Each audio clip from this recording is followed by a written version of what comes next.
Okay, thank you, Jesus. Thank you, Father. Thank you, Holy Spirit. Holy Spirit, we thank you for teaching us and every area that we fall, you're showing us, Lord. Holy Spirit, we help us. We thank you for helping us, for coming out from our weakness. Especially, the biggest freedom that I could ever experience is the freedom from self. Yes, Jesus, the biggest deliverance is this deliverance from self, being self centered. And thank you, Holy Spirit. Every time I humble myself, I seek you, now I become God centered and Christ centered. Thank you, Holy Spirit, that you help us to be Christ centered. And every time I fall and I make mistake, I get hurt, I get rejected. That is the time, Lord, when I don't focus on myself and focus on you and become Christ centered. That is the time I really experience the real deliverance. Holy Spirit, you take complete control of this session. You speak to us, your secrets, the mysteries, with examples, practical examples, with testimonies, helping us every moment that we be Christ conscious and Christ dependent. Thank you, Father. Thank you, Holy Spirit, for teaching us and for confirming every word of yours. In Jesus' name we pray. Amen. Praise the Lord. Praise the Lord. Okay. Sorry. Yeah, Papa, you are unmute. Yeah, you all had mute me and kept. I'm really hurt now. You know what Right. happens? When you go out, you are no more a host. So when you come in, we have to make you a host. But we forgot. So I'm trying to put my mic on and it's not happening. I had to write here, please, and it went for everybody to see. I wanted to send it to you. It went for everybody. So this afternoon before the meeting can start, I'm already hurt. And now you're laughing on my hurt and putting more chili and salt and pepper. You are not That's hurt, Papa. that's not good. When a person is hurt, you are laughing on that hurt. I had to literally beg for my mic to be opened. After I made you co-host, more than that, Papa, you can do anything you want. Now you can mute me also. You can mute all of us and cut us off on the mute and speaker and everything, no problem. Whatever it is, but I am hurt now. That hurt has turned into a blessing now. Go. Don't grow the sycamore tree. Praise God. So she, in a prayer, gave a very powerful secret. When is a self getting into hurt? Jocelyn? Yeah, Papa. When does a person get hurt? When a person becomes self-centered. So as long as the person's self is not alive, can a person get hurt? I would always say the biggest freedom that I need is self. And the devil would always torture us to become self-conscious. And once I learn how to become Christ conscious, that is the biggest freedom. Now it won't hurt at all. Give me some examples. Examples. Okay. Actually, when something happens, for example, my sister, okay, when she comes and tells me, you know, you did like this, you spoke like this, you should change, instead of me thinking that I have made an error, I have to change, I'm not, my focus is not on what she's saying, but my focus is on how can she say about me. Okay. Now, yeah. You know, anger is, you know, there is two types of anger. One is holy anger. Now, God is the one who created anger. The devil did not create anger. You know, when it becomes sin, when there is self involved, then that anger becomes sin. Otherwise, that anger is holy. Now, Tell me, your sister came and told you to change. yeah, Now you are now thinking, I'm getting angry. Now the anger is, the anger should be on what I did wrong or why I allowed the devil in my life that I behaved like that, and that anger should go on the right place. Then the problem would have been solved. But my anger is, how can she point me? How can she say this to me? How can she speak like this to me? How can she think about me like this? Now it becomes hurt. The reason I get hurt is because I become in the center. So any, is it like this? Is it like this? I'm trying to protect myself, yes, or am I allowing myself to be crucified? I'm trying to protect myself. So how many Okay, times? Papa, when you said crucified, okay, uh, I have tried this many times, but I failed.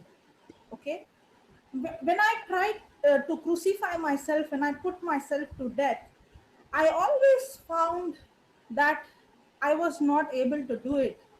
I failed. The more I try not to do something or I try to put myself to death, I realize that somehow the eye pops out. Okay. Then I realized that this eye can be only crucified when the eye is ignored. The eye can be only crucified when I start to spend more time in the Word of God and spend more time thinking about Christ. Now I forget myself in such a way that I is crucified, I is dead. It is already crucified. It's already crucified. So I It's not- cannot crucify I with my own strength. The more I think about, I should Okay, do. I'll give an example. Easy Yes, example. yes, yes, Papa. Jocelyn, something is happening behind your head. Please don't look behind. We can all see on the screen. There is something happening. It's just moving a little above your head. Don't turn, others you'll start screaming. Can you see that, Jude? Jude, can you see that? Yes, yes, yes. Yes. Yes. So please don't turn. Now, what is coming to your mind? To turn. So let's say there is a lizard there behind. Okay. And I know that you're scared of lizard. Supposing. Okay. And if I say there's a lizard, what will you do? If I'm scared, then I will jump from here. Okay. Now I know that you are going to jump and everything is going to be extremely this. So what will I do? I will keep you engrossed on this side so much and attract you on this side that you don't even have time to look behind. Correct. So what is the word of God doing? Jesus floods you with so much of love that you get so lost in that love that now you don't even remember yourself. Yes. It is only when I get my focus off Jesus, myself is demanding. If I've Yes. got so much engrossed with Jesus, I don't even remember myself needs food also. Yes. Are you following? That is I the don't only even way. remember. Yes. I don't even remember that so many hours have gone. Okay. But if I'm doing this way, I have to spend 5 hours with the Bible. I have to study the Bible for 5 hours. Now, what are you doing? You are trying your work to spend time for 5 hours, and the other person is only coming and sitting and saying, I'll sit for 10 minutes. And he gets so much engrossed in the Bible that is going on and on and on. He doesn't even know, not 5 hours, 8 hours are gone, and he's still there. But a person who is working hard to sit, okay, the effect is different. So yourself gets crucified by default, okay, when you are in passionate love. Love. Somebody sent me a message just now. When you said even at 1 o'clock and 2 o'clock, because yesterday she sent a message and she was surprised that I sent her a message within 2 minutes in a voice message. And she said, I saw you in the morning. I saw you also in the morning at 7 o'clock sending message. I see you again at 2 o'clock sending message. What? You don't get sleep? And then she said, today's teaching, you showed me from the teaching that when your love for Jesus becomes so strong that now you are starving yourself. You are feeding your spirit with the food called the Word of God, and yourself, which needs carnal food, you have starved it so much that it is actually beginning to die. It is getting crucified by default. So the more and more you eat of the food of the Word of God, and suddenly the devil comes and takes you to self. For yourself to eat, he can eat within 2 minutes and get all his energy recharged. Are you understanding? Yes. That's why you have to be feeding yourself with the Word and the tongues. And now you see that everything is changing. Yeah. That's why that scripture, God gives more grace to the humble and he resists the pride. Yeah. For a long time, I was asking this question, Lord, you love the sinner, you hate sin.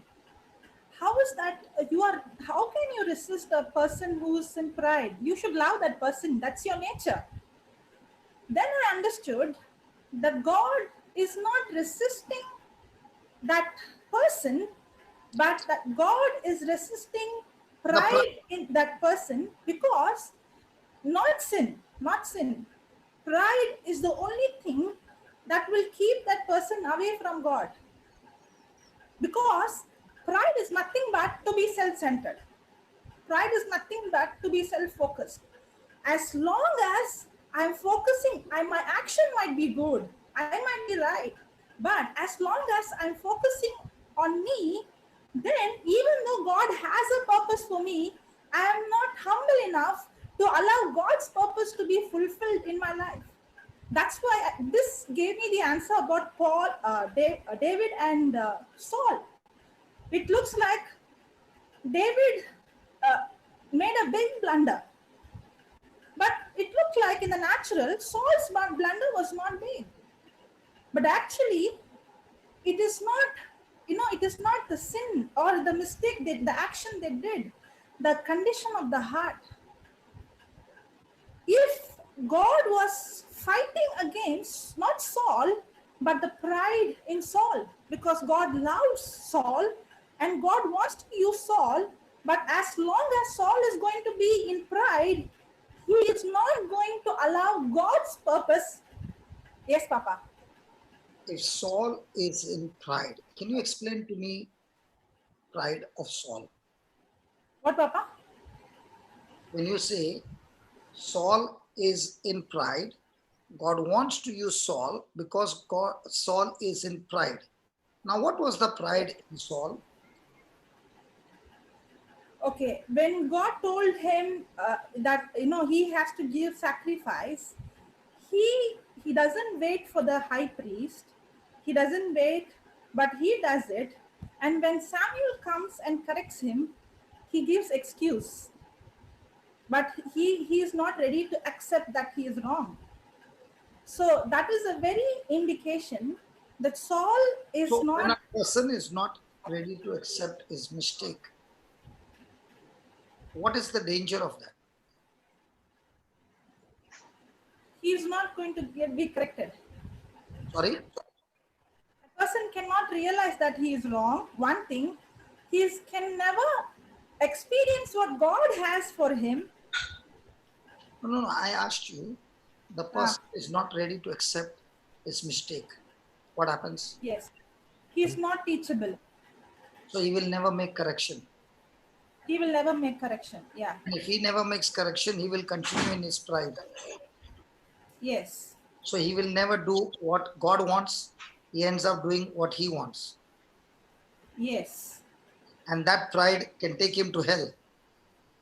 Yes. So, in other words, God is fighting pride, because when pride goes, the person becomes humble. Now the person is ready to Yes. make the correction, and that correction will Yes. protect him from going to hell. Yes. Even Satan is full of pride. God is giving him even chance now, but is not humble to make the Change. correction. And it is his pride that is going to take him to hell. Even if Satan has to repent now, God can change everything. But Lucifer doesn't want to repent, make correction, humble, and therefore he's still walking in rebellion. So what you are saying is Saul refused to make the correction in spite of Samuel coming and correcting him. Yes. Whereas Nathan, when David made a mistake, he does not argue even for a moment, does not give excuse even for a moment. He is quick to make the correction.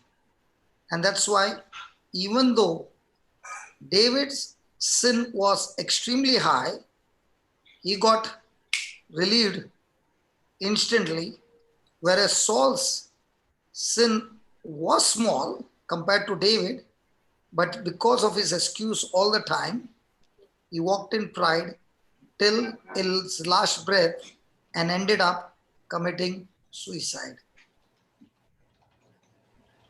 That's why the scripture says God gives more grace to the humble. Now, what is grace?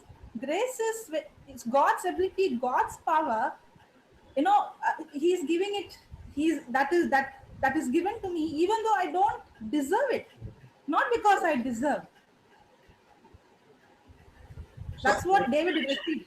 so every day, the battle is not how much I work for the Lord. The battle is how much am I self-centered in every work of the Lord. I can do a ministry, okay? And all the time I can think about myself. I did this, I did this, I did this. So in the eyes of God, fantastic. In the eyes of people, fantastic. So many people got blessed, fantastic. But in the eyes of God, my action is right, my attitude is wrong. In the eyes of God, it is a failure. So, do we look at things from the eyes of God, or do we look at things from the eyes of the people?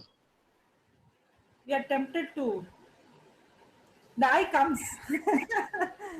And that is why every day the question is still the same.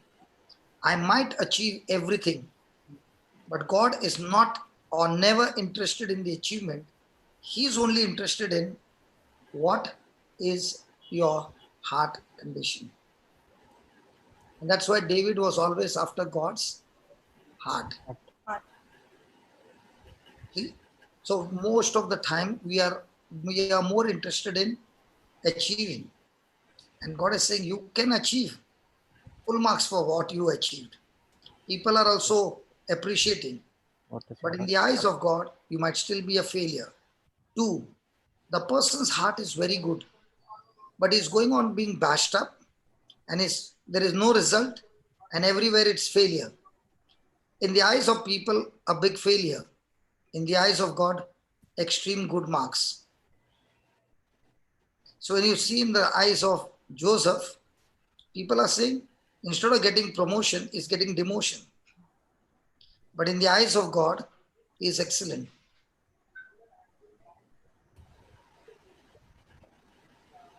So that is the why always when God speaks, he doesn't speak on achievement, he speaks on heart condition. Can I fool God with my heart condition? No. Hallelujah. Hallelujah. So when a person is becoming self-centered, is he getting an invitation at that time from demons?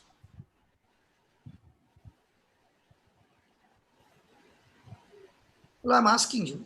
Yes, Yes, yes. yes. Now, if he has rejected that self-centeredness, has he cancelled Satan's assignment in his life? Hello? No. So all the time, the devil is going to try to give you an invitation to get entry in your life. So the moment you took that invitation and got into hurt, now you have given Satan an assignment in your own life to have demonic activity which will cause destruction in the long run. And that's why I always say offense is the most dangerous demonic spirit that can take a person from the highest to the lowest. And that's what Jesus said. John the Baptist is a prophet that has never been born till now in any mother's womb. But he who is the least is greater than John the Baptist. Why did John the Baptist from this level reach to the lowest level? Can we read that, please? Jude, can we read that? Yes. Go to Matthew. Matthew. One What minute. is the scripture? Is it Matthew 11? Matthew 11. 11. 11. Yeah, 1 minute. Verse number 9. Verse number 11.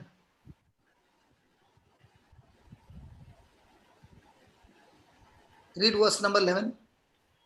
Verily I say unto you, Okay. among them that are born of women, here hath not risen a greater than John the Baptist. Hmm. Notwithstanding, he that is least in the kingdom of heaven is greater than he. So first he's saying there has not been a prophet greater than John the John Baptist. the Baptist born of a woman. But then he's saying, he that is least in the kingdom of heaven is greater than He. he. Why is John the Baptist level from the highest has reached the lowest? Because he was questioning. You will get it in verse number 4. Read verse number 4. Verse number 3. Verse number 2. Now, when John had heard in the prison the works of Christ, he sent 2 of his disciples Then and said unto him, Art thou he that should come, or do we look for another? Then Jesus answered and said unto them, Go and show John again go those and show John. again. Go and show John. Again. Again, That means they had come before. Yes. Yes. Again, show John again what? Those things which you do hear and see. Then The blind receive their sight, and the lame walk, the lepers are cleansed, and the deaf hear, the dead are raised up, and the poor have the gospel preached unto them. then And blessed is he whosoever shall not be offended in me. so was John the Baptist offended? Yes. Hello? Yes. So was he with hurts? Yes. Yes. Did those hurts give him any protection? No. The only person who could protect him was Jesus. And now he's offended with Jesus.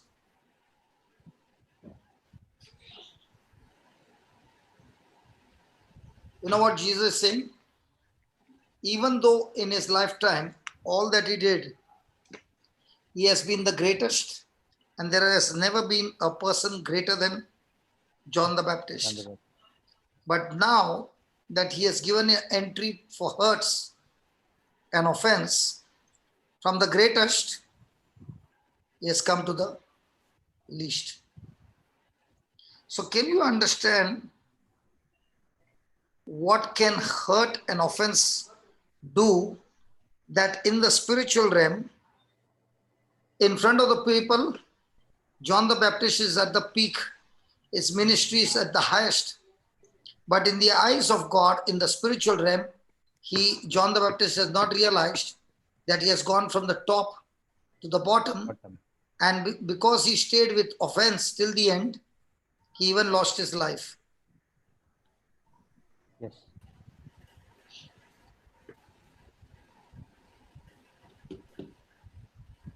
So do you see that offense can be so dangerous that it can change your level in no time?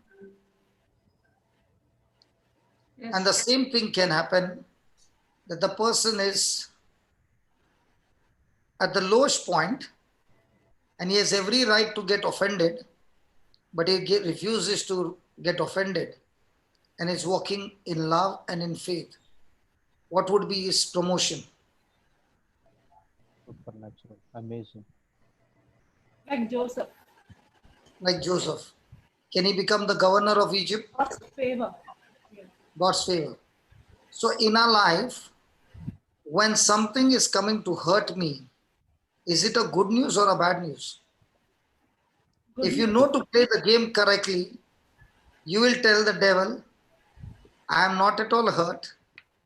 I am praying for this person, and checkmate to you. Now, I will share with you a real Papa, story. I have one more question before you get into this. Yeah. If a person who is in the ministry has offense, if he goes and ministers to some people, he giving some on the scriptures, praying, laying hands on him, and everything is doing. Does it benefits the person who is in the ministry and the person who is listening the word of God from him? The people will always be benefited because it's not the person concerned, because God's scripture will work for anybody who believes. It's the word. So even though I'm offended and I'm doing all the work and I'm giving to everybody everything, it will always work for the people because it's not based on, because anyway it's not my word and God is faithful to his word. Okay. But in my personal life, they will begin demonic activities because I have myself given entry to the demons. Okay, let me share with you. This is what really happened. Do you all want to hear the testimony? Yes. Yes, Papa. But when I'm asking how many of you want to come and share something what you experience now, nobody will come. You know, Marina, today so many people have blessed you by saying that you are so honest to say that you were hurt, whatever the reason, and you came out.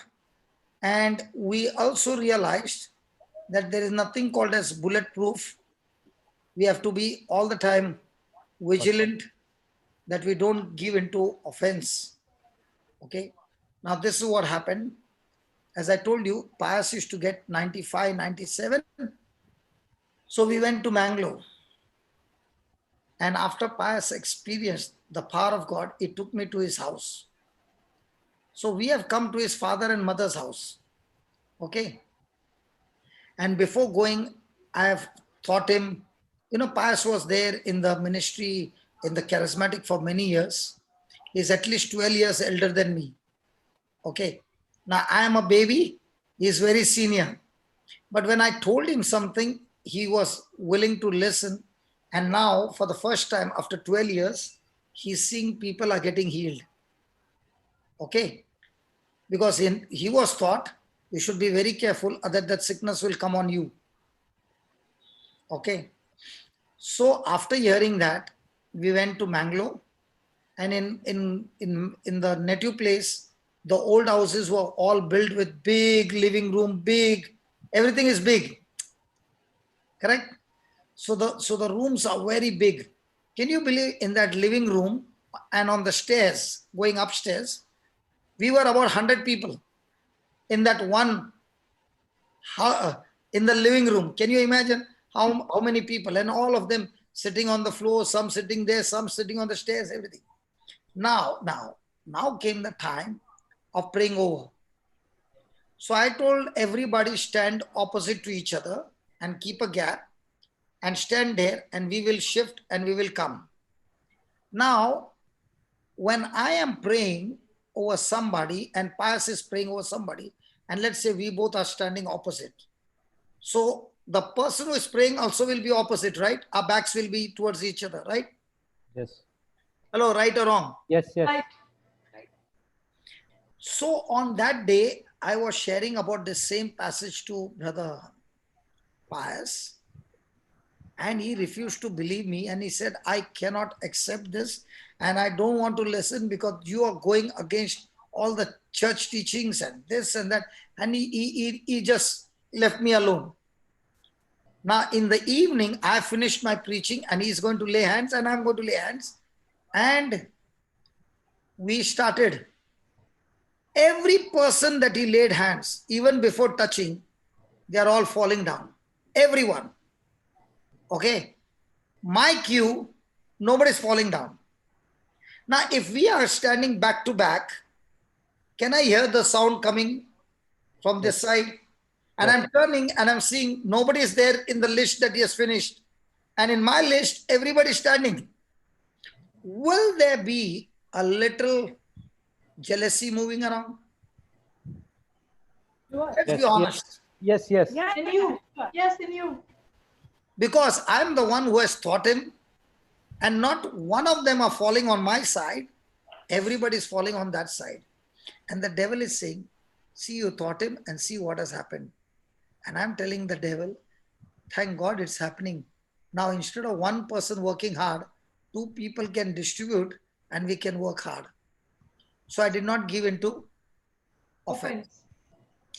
Now came to a lady where everybody in the village knows that she is possessed. Everybody knows. Okay. Okay. Pius doesn't know, and I don't know because we have come from Bombay. Those who are in Bangalore, everybody knows. So the moment he laid hands on her, she began the language and the physical manifestation. So now when that happened, the devil is saying, he cannot do it. Only you are smart. You are strong. Now you can do it. He's saying, you are strong. You are smart. You can do it. You are strong. You are smart. You can do it. And I said, I'm not smart. I'm not strong. But Holy Spirit in me is strong and smart. Smart. Amen. Because if it's the Holy Spirit talking, he will never talk this. He only glorifies Jesus. He will never teach me to glorify myself. Are you understanding? Yes, yes. So he is trying to put all that. So I finished my cue. And now my brother Pius is in a fix. And I said, brother, leave her, let me handle her. And in 2 minutes, just 2 minutes, she became absolutely normal. Then I took a teaching on that. I said, we were both praying. Every person was falling on Pius's line. What looked like? Pius is very powerful. And this brother who preached, not one of them are falling. Is that right? Yes. If I've taught him, so now I should be jealous because I can see him rising higher than me. Right? Yes. The devil had already known that he would be cornered today. So before I can go and pray over her, when she would start manifesting, he's already creating in me what? Offense. Offense, Jealousy. jealousy, Pride. and bitterness. By the time I would reach there, and now I'm praying, the prayer has gone into fuse, is blown off. There's no power in that. Are you understanding? Yes. And when everything was over and everybody went home, I asked him this question, brother, when everybody were falling on your place and nobody was falling on my line, what was your emotions? He said, I could not believe it. The one who was teaching me, nothing is happening. And the one who is a student, everything is happening. Was your emotion sad or all excited? He said, all excited. Supposing we had to shift our gears, what would happen to you? He said, I would be sad. Now I want you to shift your gaze. John the Baptist is preaching. He has brought the whole crowd and he has brought them to Jesus. And he's expecting Jesus now to start the ministry in such a way that all the Romans who are ruling, Jesus is going to use these people, overthrow the kingdom and set his own kingdom. And instead of that, what he's thinking is, and what the disciples are coming and saying, Jesus is preaching on love, he's teaching on forgiveness, he's teaching on this, on that. Now, can John the Baptist get annoyed with Jesus? Yes. Yes. So now he began to understand and he said, surely he'll get annoyed. I said, do you know why he got annoyed? Because he believed Jesus would establish the physical kingdom, that is, he will overthrow the Roman Empire. But what the Messiah had come was not to overthrow the physical, but the spiritual empire of the devil. Amen. So why does a person get hurt? A person gets hurt when he has got unbelief. A person who has got faith can never get hurt because he is focused on God's word. A person who has got unbelief, he is not on God's word, he is on his emotions, he is on his feelings. And that day, he hugged me so tight and he said, hey brother, any other brother would have got jealous. Any other brother would have got bitter. Any other brother would say, hey, I thought him and everybody is falling in his queue. Imagine about 25, 30 falling and not one in my queue. Are you understanding what I'm saying? And all that I was doing was, I thank you, Lord. My students are doing better than me. I'm saying that in my heart. So when the time came, what he was not prepared, it was just 2 minutes for it to knock out because I had passed my test all throughout the line. So by the time you reach there, the test that you pass on the spiritual realm on you is a big, like the soldiers have got those stars, the category, like that. And your crown is shining brighter and brighter. By the time you stand there, the job is done. Amen. Is that clear?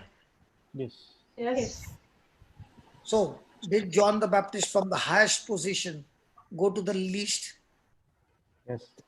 Who took him there? Offense. Offense. His own decision to stay offended. Hallelujah. Hallelujah. Hallelujah. Thank you, Jesus. Thank you, Jesus. Thank you, Jesus. Thank you, Jesus. Praise the Lord. Praise the Lord. Praise the Lord.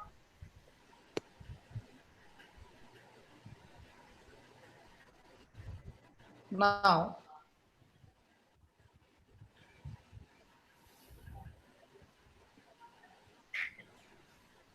something you said, I forgot.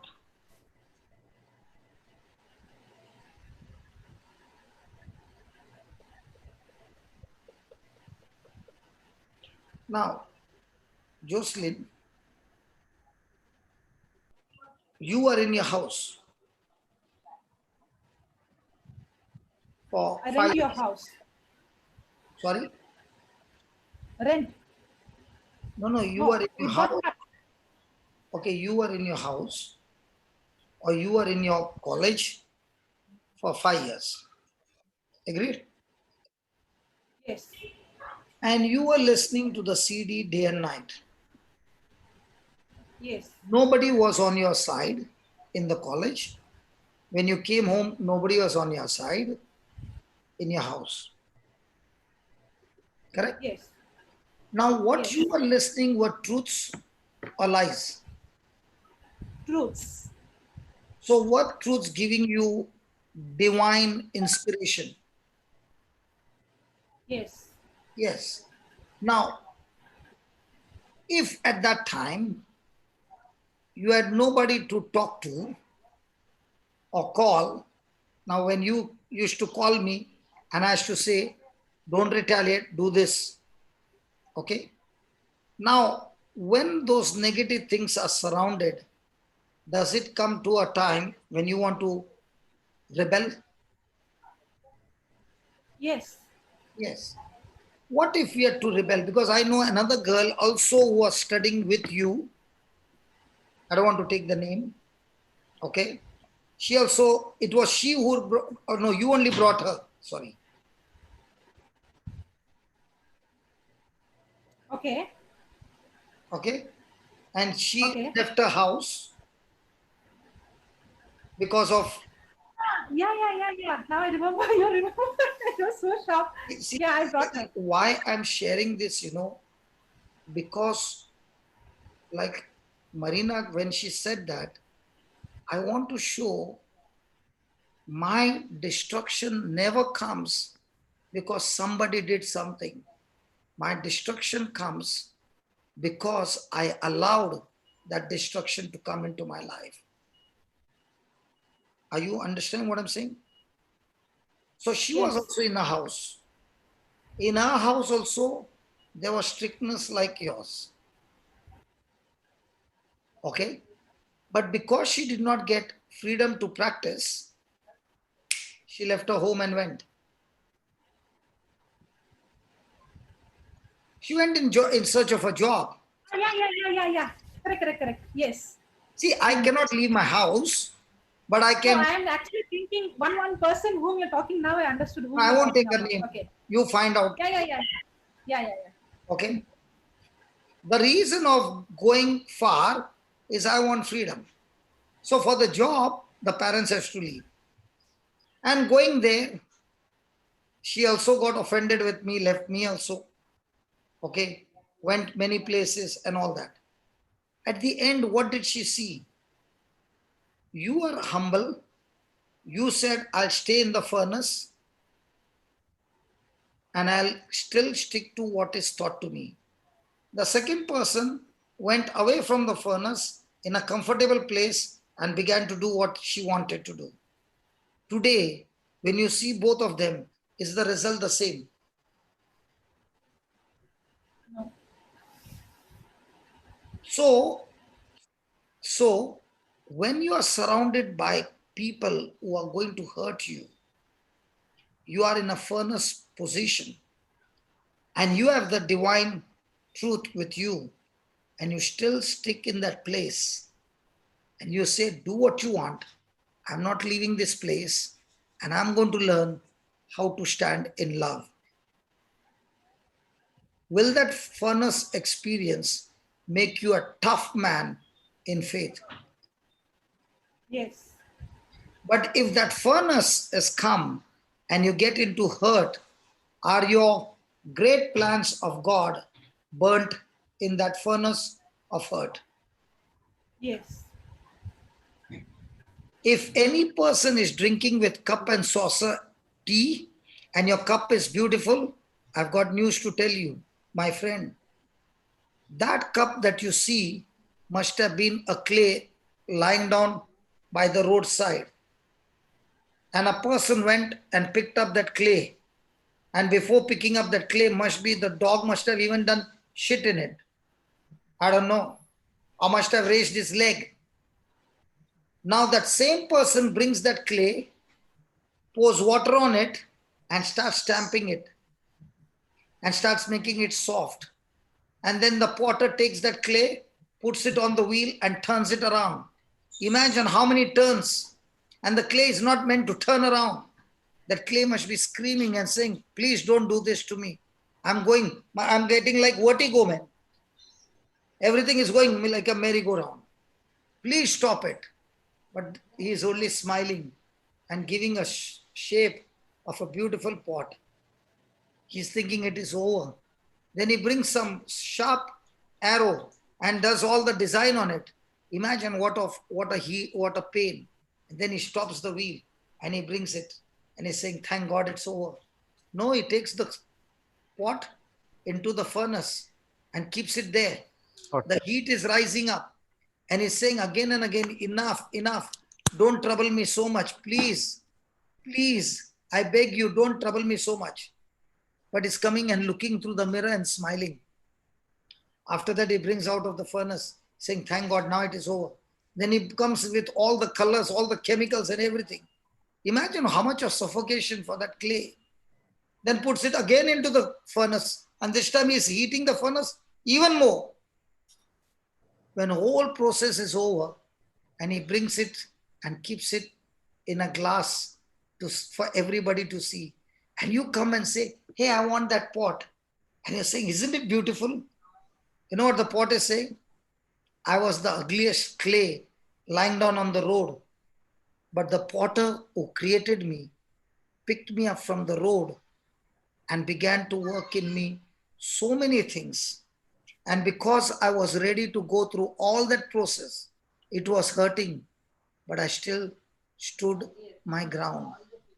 And today, if I look so beautiful, it is only because the potter has worked on this clay. And if the clay rebels and is not willing to be molded, the clay remains shapeless. Wow. If you don't believe, look at this broken clay, dirty clay in the gangs, in the clubs, you name it, everywhere. And that same potter picked me up. He took me through the process. It was painful. At that time, it was hurting. But when I allowed the process to go, and let me tell you, the process is not even quarter finished. 75% is still remaining. And he's saying, now people look at you and say, isn't that beautiful? And the Lord is saying, tell them it is not yet started. I've just put the outline. There's so much more to come. Work in progress. Praise God. So, might be, Marina, you went through the process where the potter was making some design. And to make a design, if you see, you go on the Google and see, they take a sharp pin and they poke it. And that's how they put the lines. That's how they put the designs. And when they do that, a portion of the clay comes out. Yeah. And the groove is there. It is a design that God is putting on you. It is painful. But if you stay there on the potter's wheel, that hurt one day, you'll be saying, you're looking at this car, I'll tell you when it happened. Now I've come to tell you, look at this car. This is what people did to me. But look now, I become a star. When my potter has never given up on me. He's still working on me. He created the sun, the moon, and stars in just 6 days. But to work on me, he's using my lifetime, and he's still working on me because he loves me. He's not creating me just like that. He's creating me minutely because I'm so precious for him. Amen. Hallelujah. Hallelujah. So the next time somebody is coming with a needle to poke you, say, Lord, this is also work in progress. More designs are going to come, and every design is going to say, I have conquered it. Amen. I'm struggling in it, but my struggle is the game is not yet over. I'm still breathing. And as long as I'm breathing, The Lord who is in me is the one who empowers me, is the one who strengthens me. And therefore now I can say, I can do all things through him who empowers me, who strengthens me from within. Amen. Praise God. Praise the Praise Lord. God. So how many people do you find, Christians, who are willing to stay on the potter's wheel? And how many of us are all the time praying, God give me comfort, God give me comfort? The very proof that you are uncomfortable is you are on the potter's wheel. If you are comfortable, I've got news to tell you. You're not on the potter's wheel. Get in. I'm already in. So you are already in. So get excited. New designs are going to come, and we are going to see the new marina with new facets, with New new designs. cuts, with new shine, everything new. Praise God. Praise the Amen. Lord. Hallelujah. So the next time you get anybody hurting you, get ready. Hallelujah. Hallelujah. Hallelujah. Thank you, Jesus. Thank you, Jesus. So isn't this world, which is full of problems, for a champion, a paradise, a playing ground where a champion is being molded with a crown of victory? Because the world is full of temptations.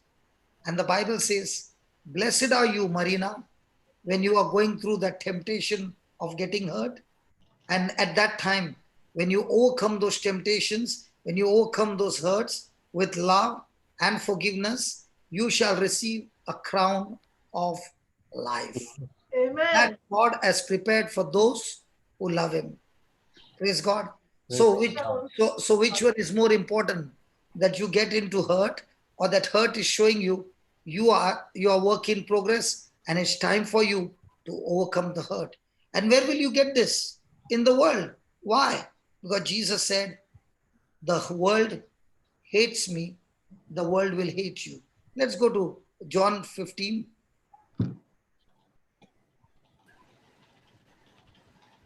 Is it interesting? Very Yes, interesting. yes.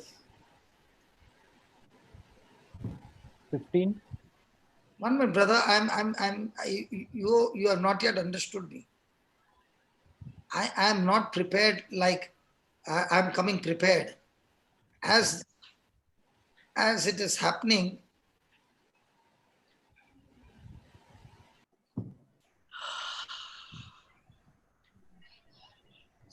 start with 16.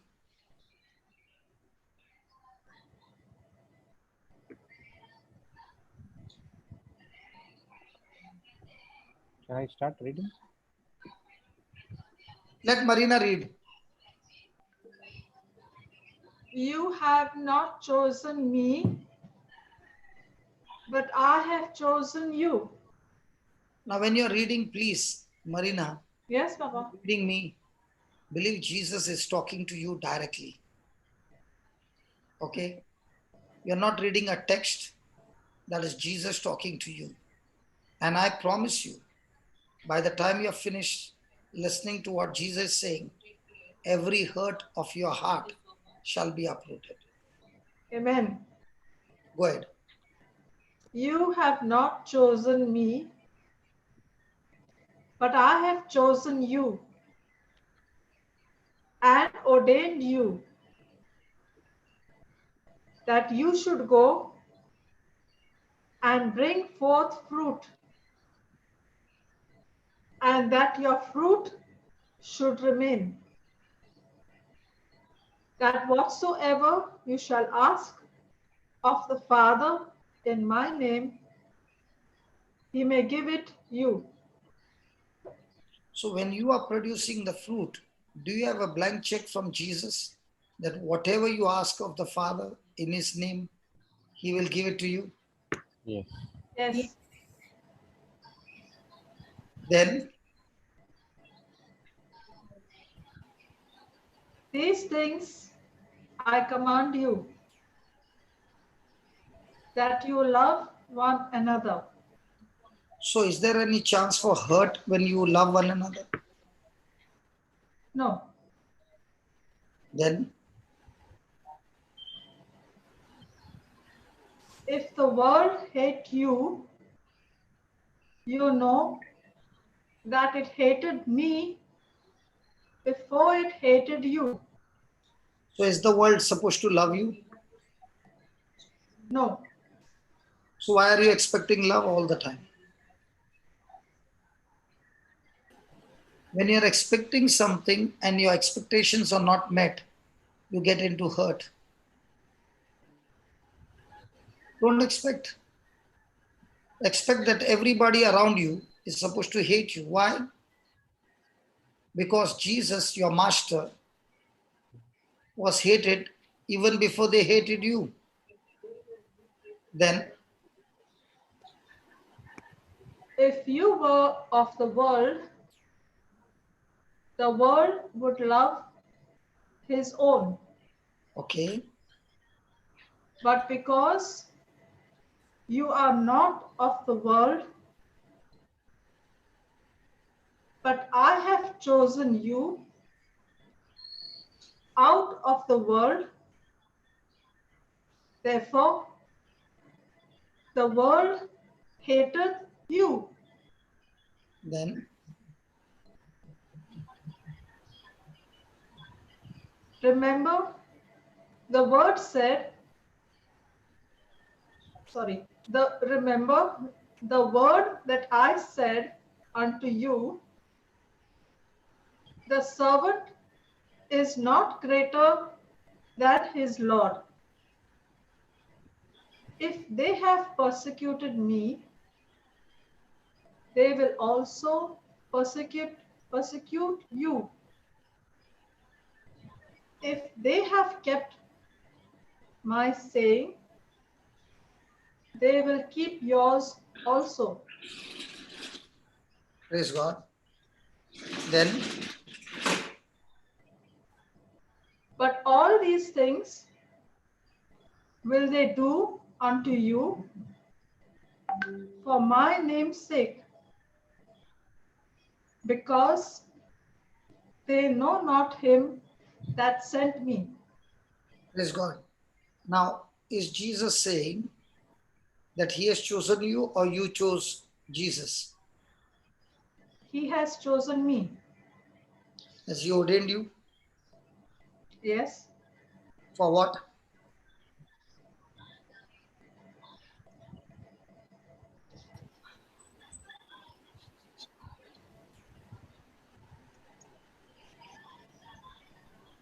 He is serving me so that I can serve others through the service that he is giving me.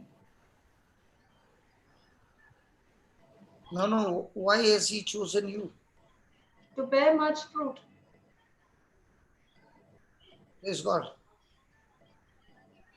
So, what kind of fruit? The fruit that lasts. And what is that? It is love. And if you are supposed to bring forth the fruit of love, will the devil try his best to stop you from producing love? Yes. And once you understand that your very purpose on this planet Earth is to produce love,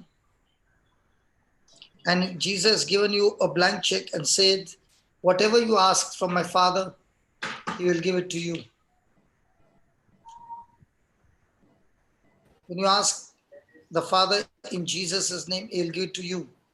Now, my question is, are you all the time going to ask him to practice love or hatred? Practice love. Did he again give you the command that we are supposed to love one another? Yes.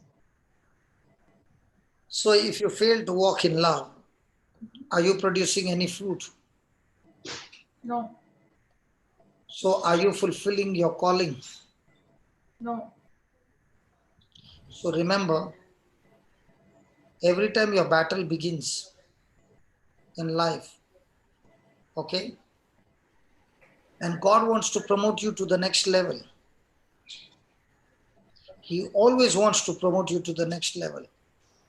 He will always bring somebody into your life who will begin to teach you the truth.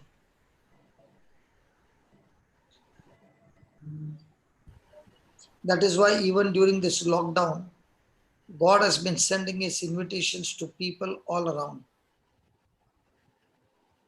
But the question is, am I willing to take that invitation and come to Jesus and learn from him the truths? The very thing that you got hurt is showing the things that you fear. Because a person with faith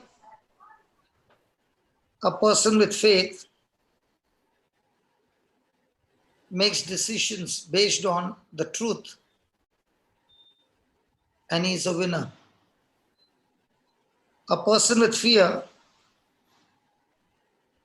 makes the decisions which are wrong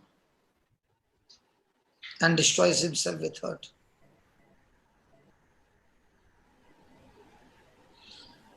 In the midst of that hurt, you are supposed to produce the fruit of love. What is it that you keep seeing in your eyes of your mind? The past memories, the past rejections, the past words, because what you keep seeing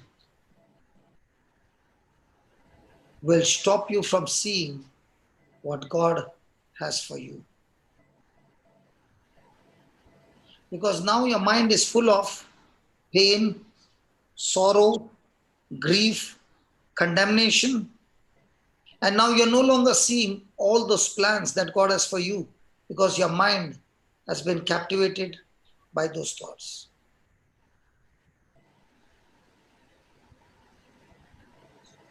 Praise the Lord.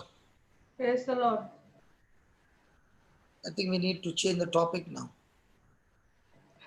because this topic is going on being stretched and stretched and stretched and stretched.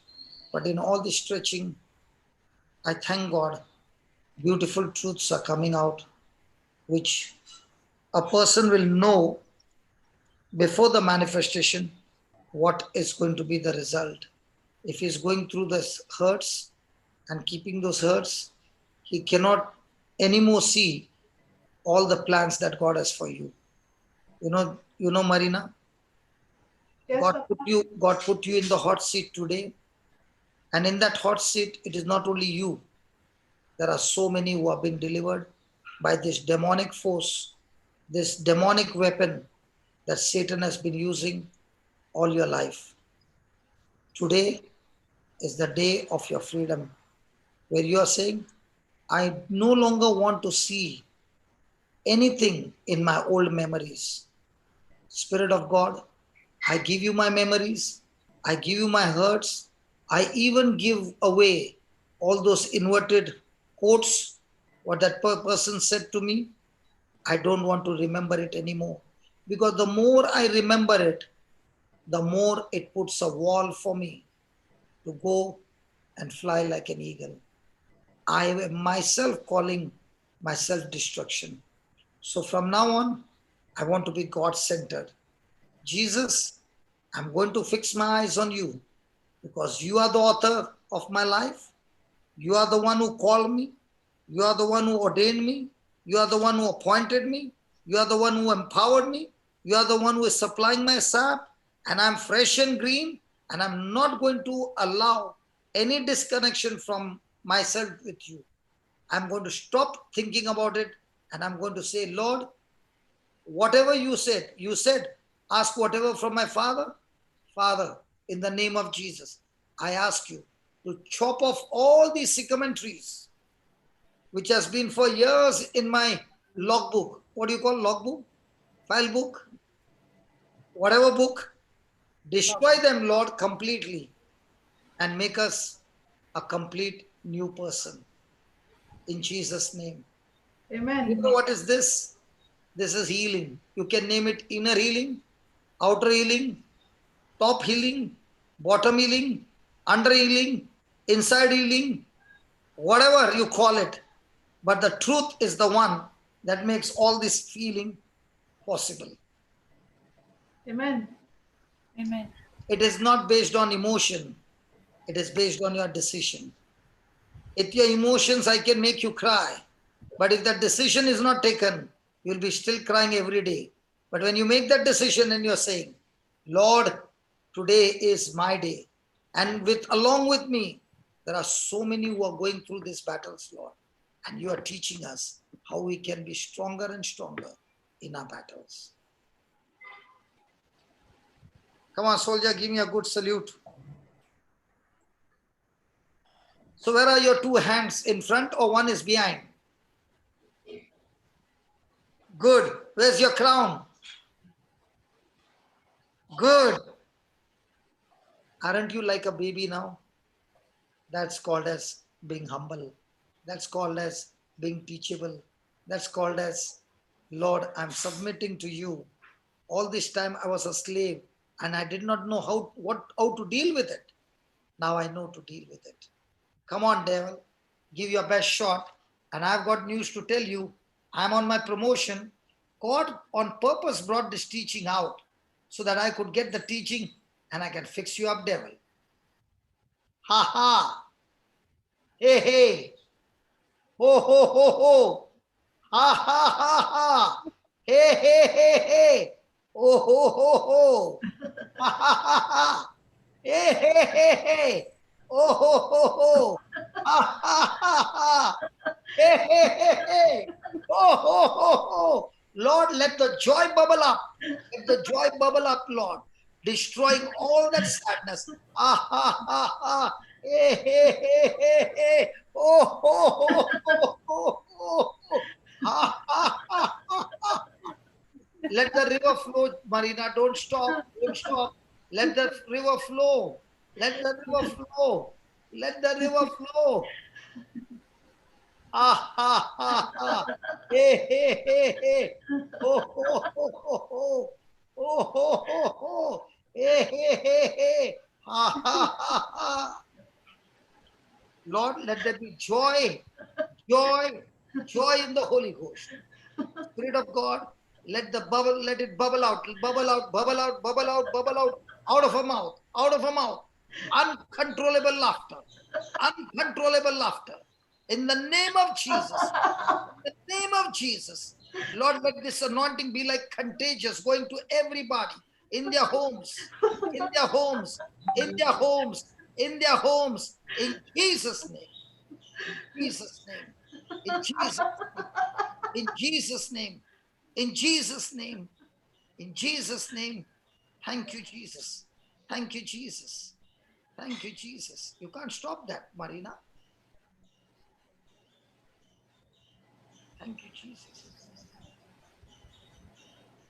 Ah. Yeah, Jocelyn, you want to say something? No, Papa, I'm enjoying. You are enjoying because there was a day when you were crying like that. Yeah, even now. Even now you keep crying. Yes. Yeah. Jude was no Jude. She cries, no? No, Papa. He's saying after you are gone, brother, she will talk to my wife and my wife will come against me. Don't mingle with two women at the same time. No, I didn't saw sister crying. Yesterday was the first time I saw her crying. Every time I was seeing her laughing, even at Sister Marina as well. So if I've seen both these people, they're only laughing. So no crying or anything like that. Praise God. Praise God. Jesus. Thank you, Jesus. Thank you, Jesus. Thank you, Jesus. All of them are saying powerful two girls. Everybody's on their side. Power girls. Yeah, that's what I'm saying. Everybody are on their side. Brother Jude, you and I are left alone. We need to take some support. Two angels. No, forget it, brother. Don't get hurt, okay? Because they're not nobody's. This is another way of testing us, brother. Two angels, Papa. No. Jude, Ah, you don't get into hurt, okay? Because our names are not no. because this is the way the enemy puts hurts, or you see, because their names are written super girl, super this. For us, nothing is written. Now, because you're saying it, they are writing. See, that's because I'm saying, but Wow. because this thing is coming directly from the heart. Ours is coming from the mind. We can make out the difference here. Chalo chodo. Doesn't matter. Jude, don't get into hurt, please. Yeah. No, Papa. But I thank God that today's lessons are so different from every day, and it's getting better and better. Jocelyn, I want you to share something, some testimony where you got hurt and you overcame, so that we get some more juice out. Or Jude, you can share something. I've given Jocelyn or somebody from the participant, somebody can come and share of how you went through hurts and how did you come out. Now nobody will come out with their story. They want to hear my story. And my story. And your story. Correct, Marina? Oh, there's Jennifer. I think she wants pray. Land was shifted long time back. Okay, we'll pray for her. But I want somebody from the participant who wants to share. Sister Jennifer.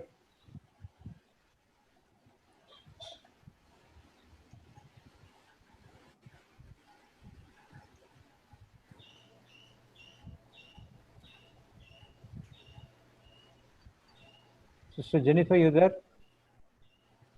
She had put her hands in the beginning and then she disappeared, I think. By mistake, sorry. Oh, by mistake. But now that you have come by mistake, come and share some stories. She disappeared, man. Not one in 79 who can come and participate and tell us some story of your life. Vandana Prakash, brother, today's teaching is special, especially for me.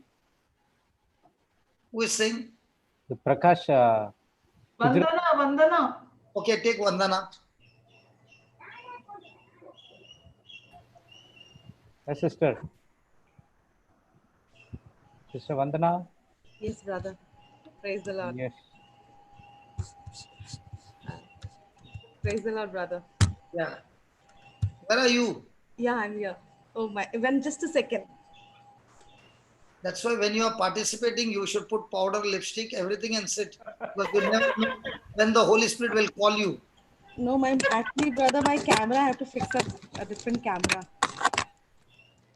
Just a minute. Look at me. From morning only, I'm putting my powder, then hair, everything.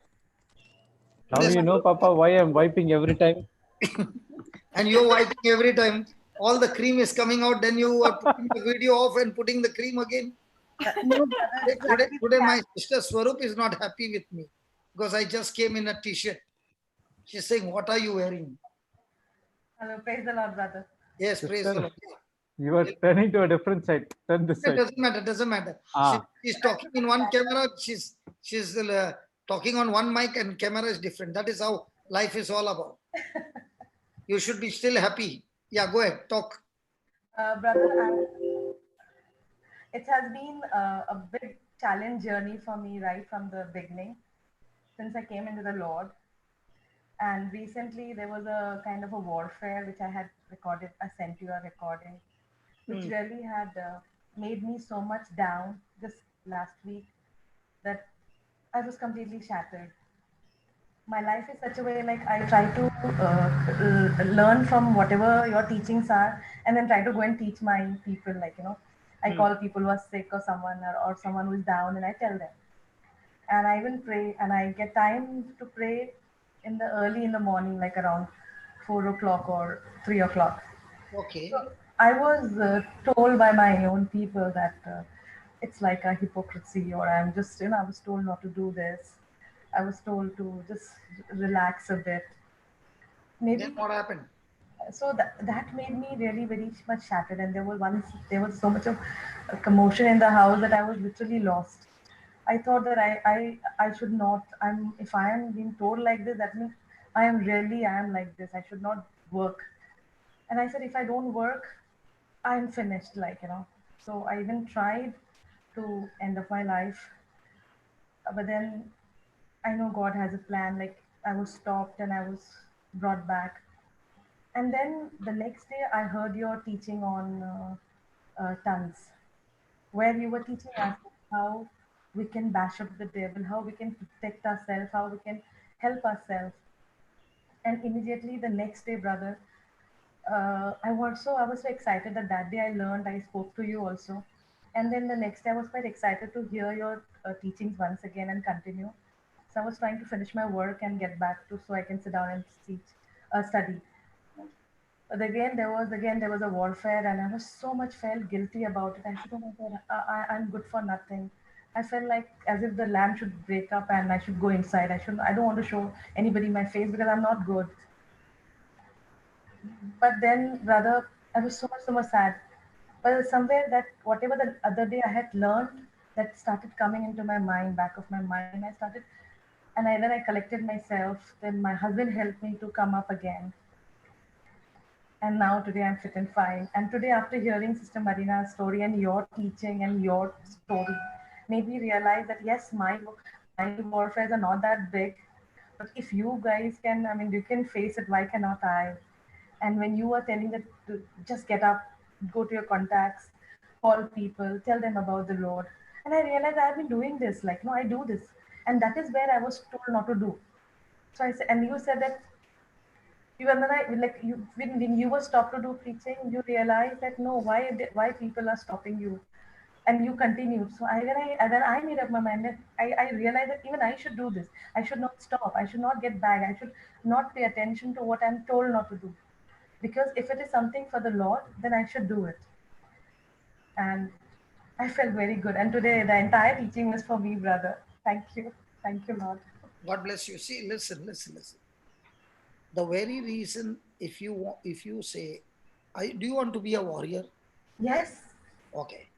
Have you ever heard in any country, the soldiers are joining the army, but the condition of the soldiers are, I want to go and stay in the army and learn how to fight, but the opponent should not fire even a single bullet.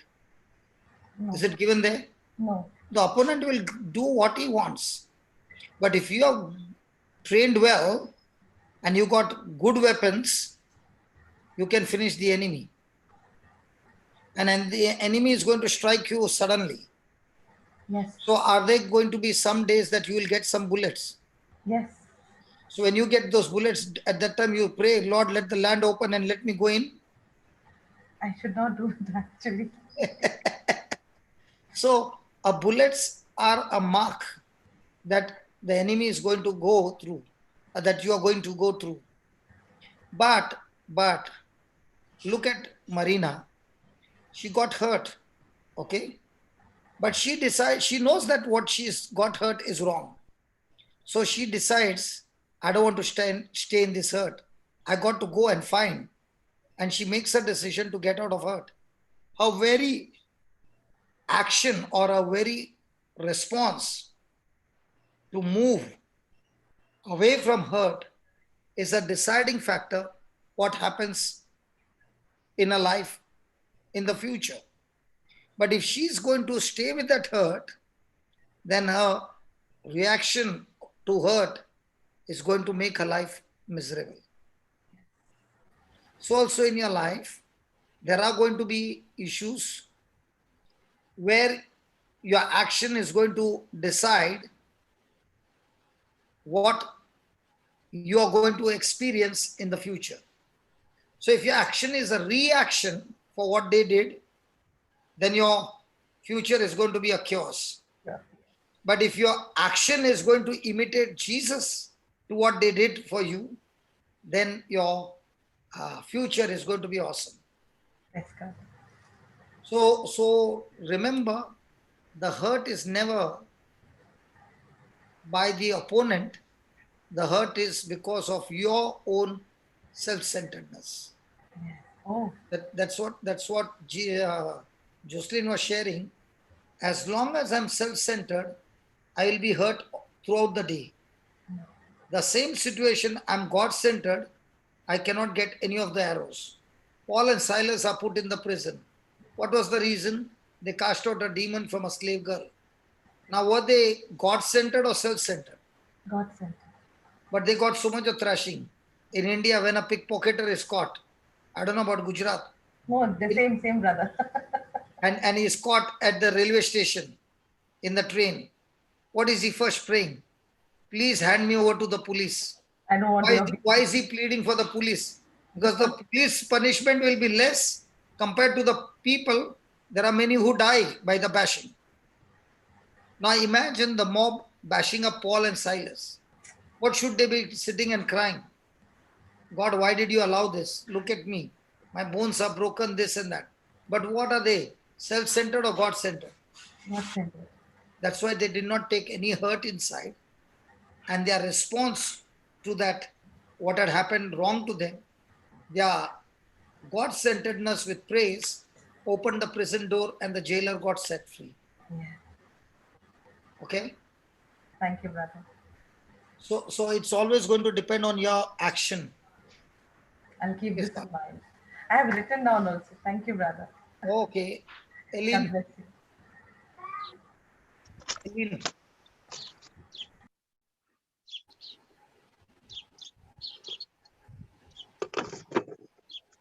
Yeah, Hello.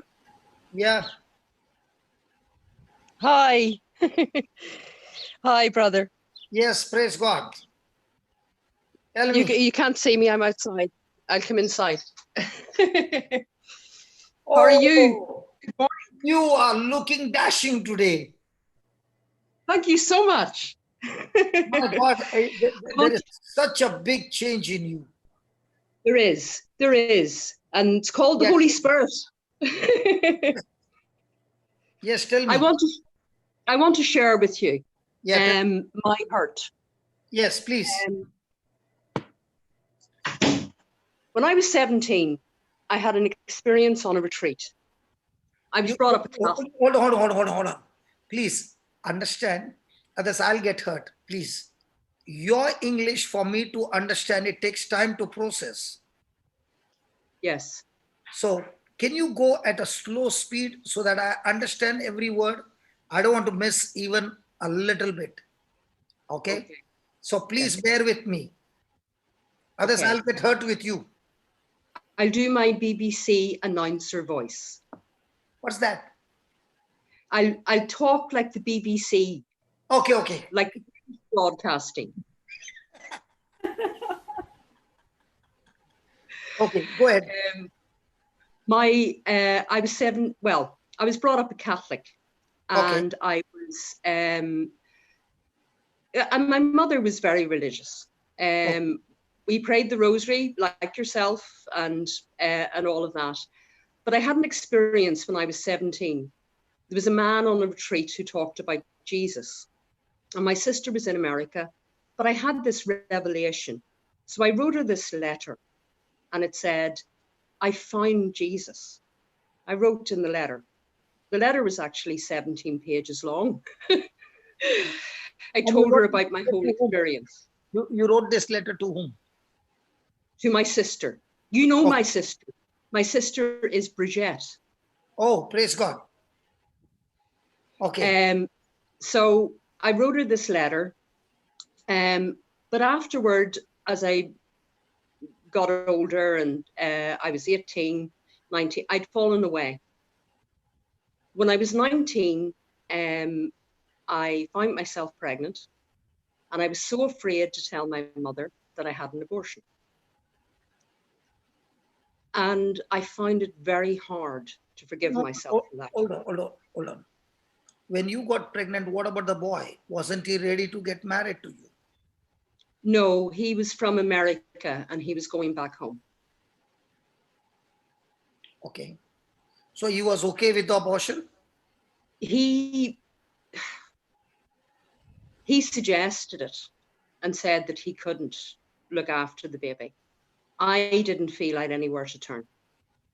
I was wrong at the time, and hindsight is a wonderful thing, but it is what happened.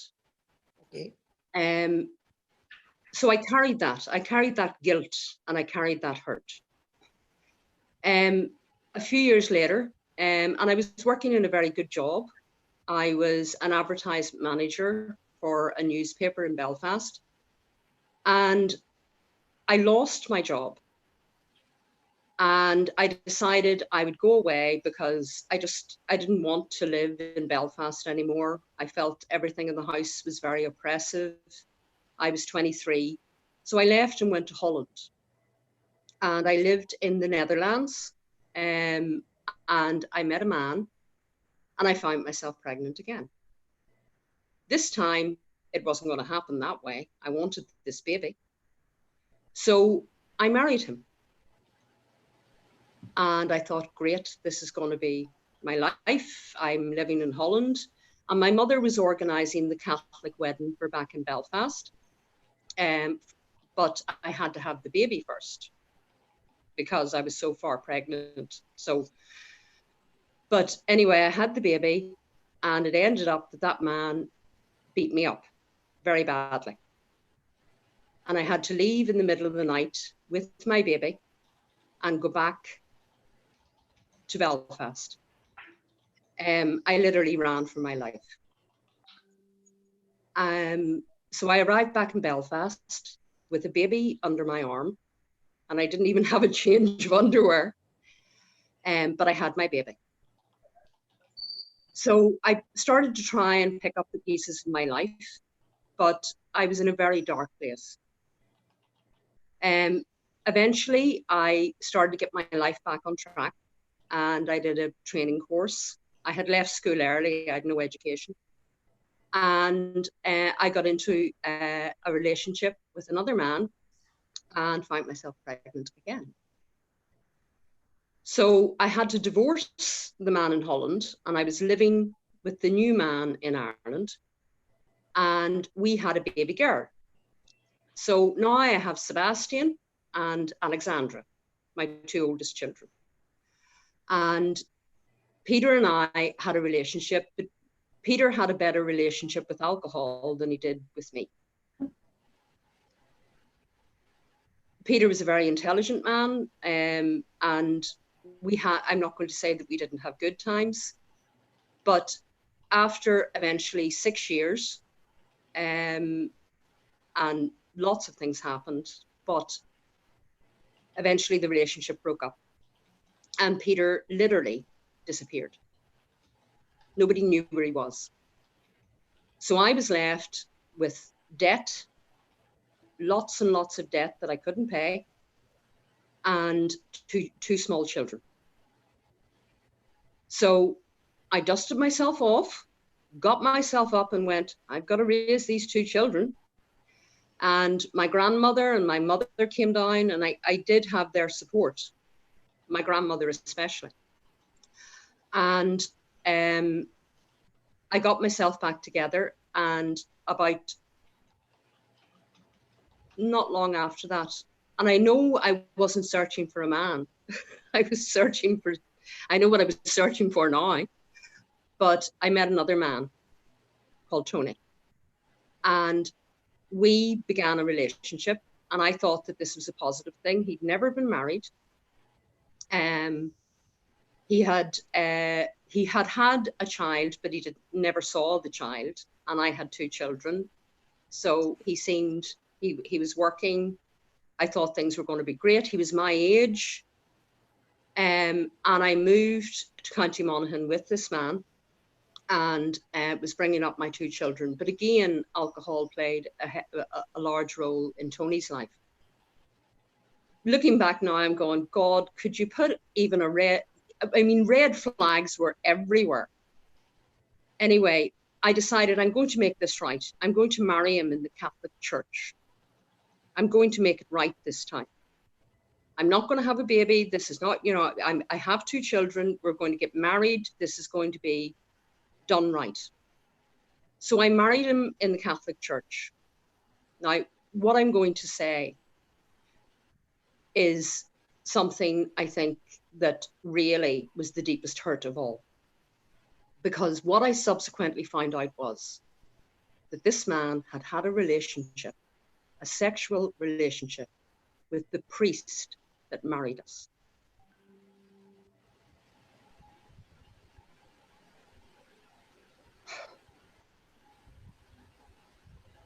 And that decimated my faith.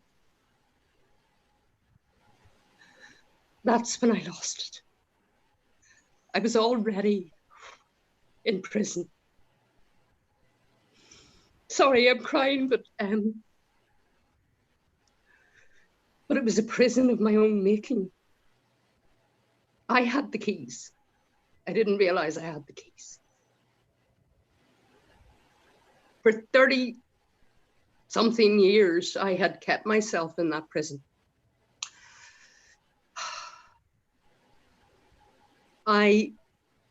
After he left, hurting all as I was, and you were right, I am strong. I went back to college. I got a first-class honours degree in business. I got a master's degree in business. I picked my life up and I went back to work for my family. By the way, Tony and I had a child. Her name is Rebecca. She's the most beautiful child. And as I brought my life back together, I realized that I can, but it was all about me. I can do it. I didn't hand it over.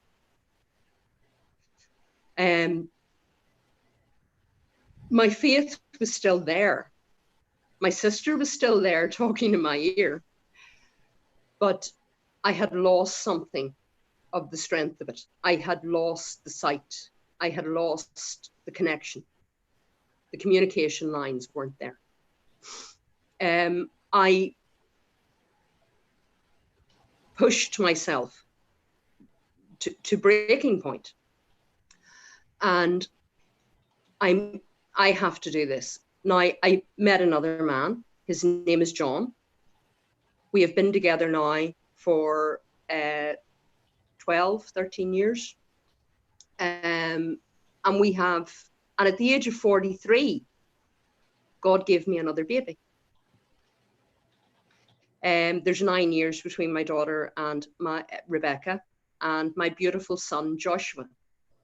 Now, I'm being guided by something. I didn't give them biblical names. So I got a Joshua, a warrior. And John has been my rock. But in 2018, when my mother died, I had a major breakdown. And I tried to take my own life. Probably on 1 or 2 occasions. And I struggled. And I started to try and get back into the Word. And I tried reading. And I went to a local Protestant service to hear the Word. I went to the Catholic Church. I knew that's what was missing, but I couldn't make the connection. And I prayed about it. And eventually, as I was reading it, I got into the Bible app, the Bible on your app on your phone. And I began to read the verse of the day every day. And I got a new job working for the tax office in Ireland. And because of that job, I had to travel 2.5 hours every morning and 2.5 hours in the evening. So I had 2.5 hours to listen to the Word. Yeah, but sorry? Through the CD? A disc? No, on the phone, it's an app. It's a radio. It's no. You can just click into the Bible, any portion of the Bible. It's called the Bible application. Okay. And I was listening to the word of God first of all, I was going, oh God, I can't do this travel. But he had a plan. He had a plan that I would have that time to listen to him. And all alone in And the as I began on the bus, on the bus, okay. just on the bus, just sitting on the bus with my earphones in, listening. And that began to strengthen me. And I began to meet people, and I got invited to a beautiful Women's Day retreat. And my sister kept telling me, Brother Johnston, and she'd give me your CD, and I was going, I don't think that's for me, Bridget, and I don't. And it's only in the last week or two that it's begun to sink in. It's only really starting to sink in. So you picked up the CD only 1 week back? Only really 1 or 2 weeks back, listening to you. Yes. And you understand my English? I do, very well. And now that CD is making an impact in you. You gave me the keys.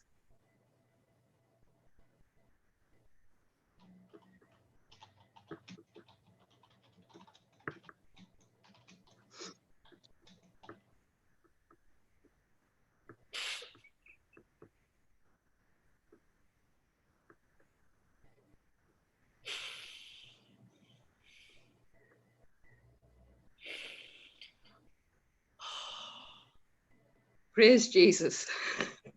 Hallelujah. You know what? You know what, my sister? You are in Ireland. I'm in India, talking to you from Dubai. I want to tell you in front of everybody, none of those bad experiences that you went through is going to go wasted. I'm on the potter's wheel. He's making a masterpiece. Your memory is replaying your past. But as you are listening to the CD, his promises are giving you imaginations. And he wants you to replay those imaginations, because those imaginations, when you are playing it over and over again, it is preparing a pregnancy of a great, great ministry.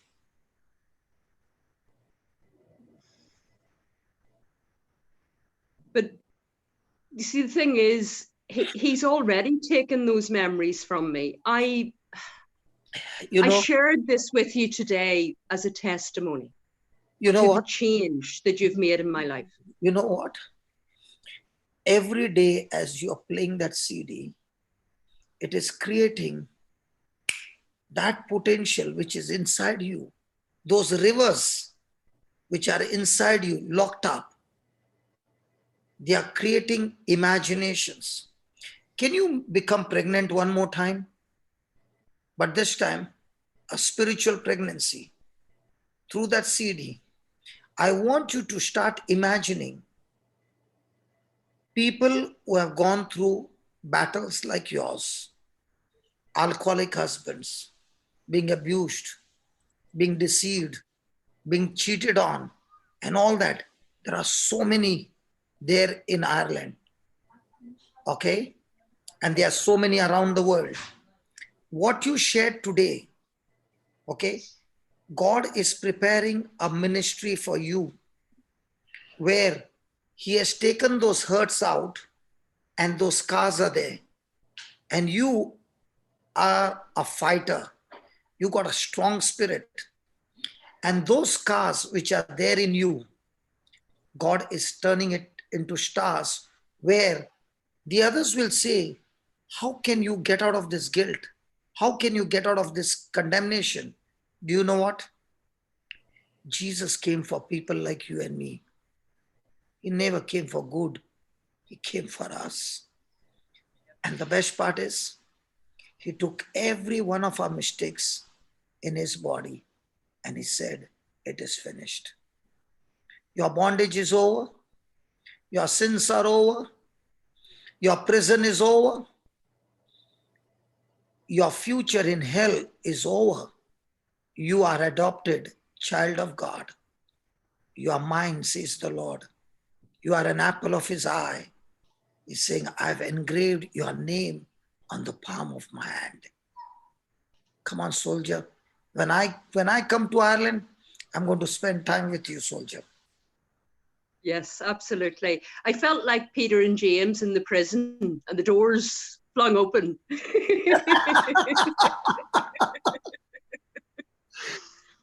Brother Gerard, I know you are listening. My brother Gerard in Busawal, I know you are listening.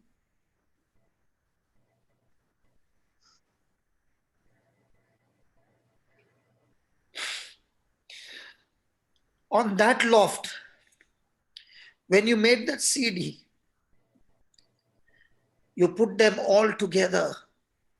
And can you see this precious saint in Ireland, washed in the blood, sanctified by the blood of Jesus, redeemed from a past? You were creating a warrior on that loft, brother. What you spend day and night preparing that CD is bringing life after life. God bless you, my brother Gerard. He is an unsung hero, just like Joseph is. You don't find Joseph people singing his praises. But if you see, if Joseph had to divorce Mother Mary, the whole system would have collapsed. Gerard is the man who made this CD. He is the man who did it sitting on the loft, hours together, and he came and gave it to me as a gift. And that gift is going from place to place, nation to nation, and souls are being saved. I salute your sister who forced you to listen to the master keys, the principal keys in the Bible. You don't need a preacher. You need his word. The word, the principle in the Bible. And now you're saying, I'm no longer in the prison. I'm set free. Amen. That is what Jesus does. He takes all your hurts, gets them out. And now when he has got you out and he has melted you, he has put you on a potter's wheel.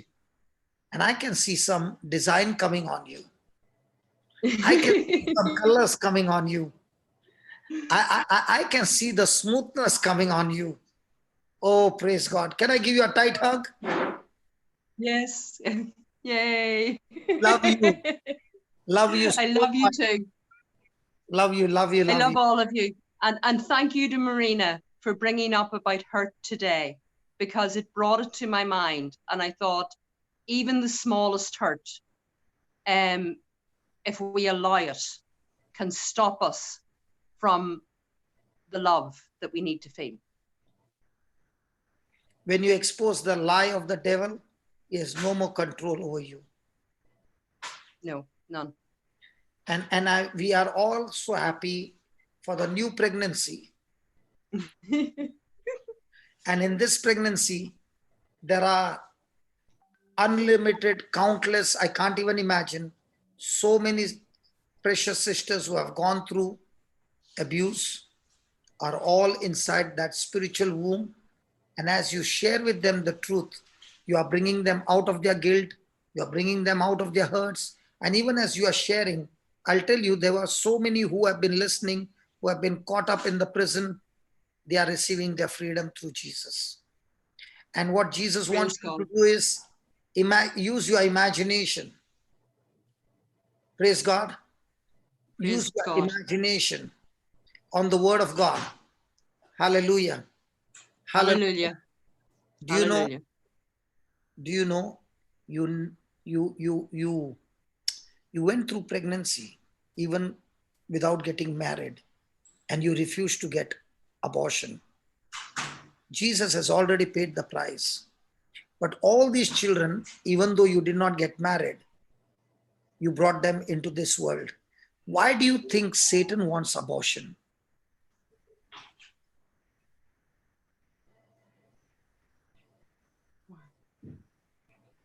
Because Okay, it actually keeps people in guilt, because it prevents a beautiful soul from entering the world.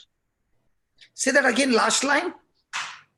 It prevents a beautiful soul from entering the world.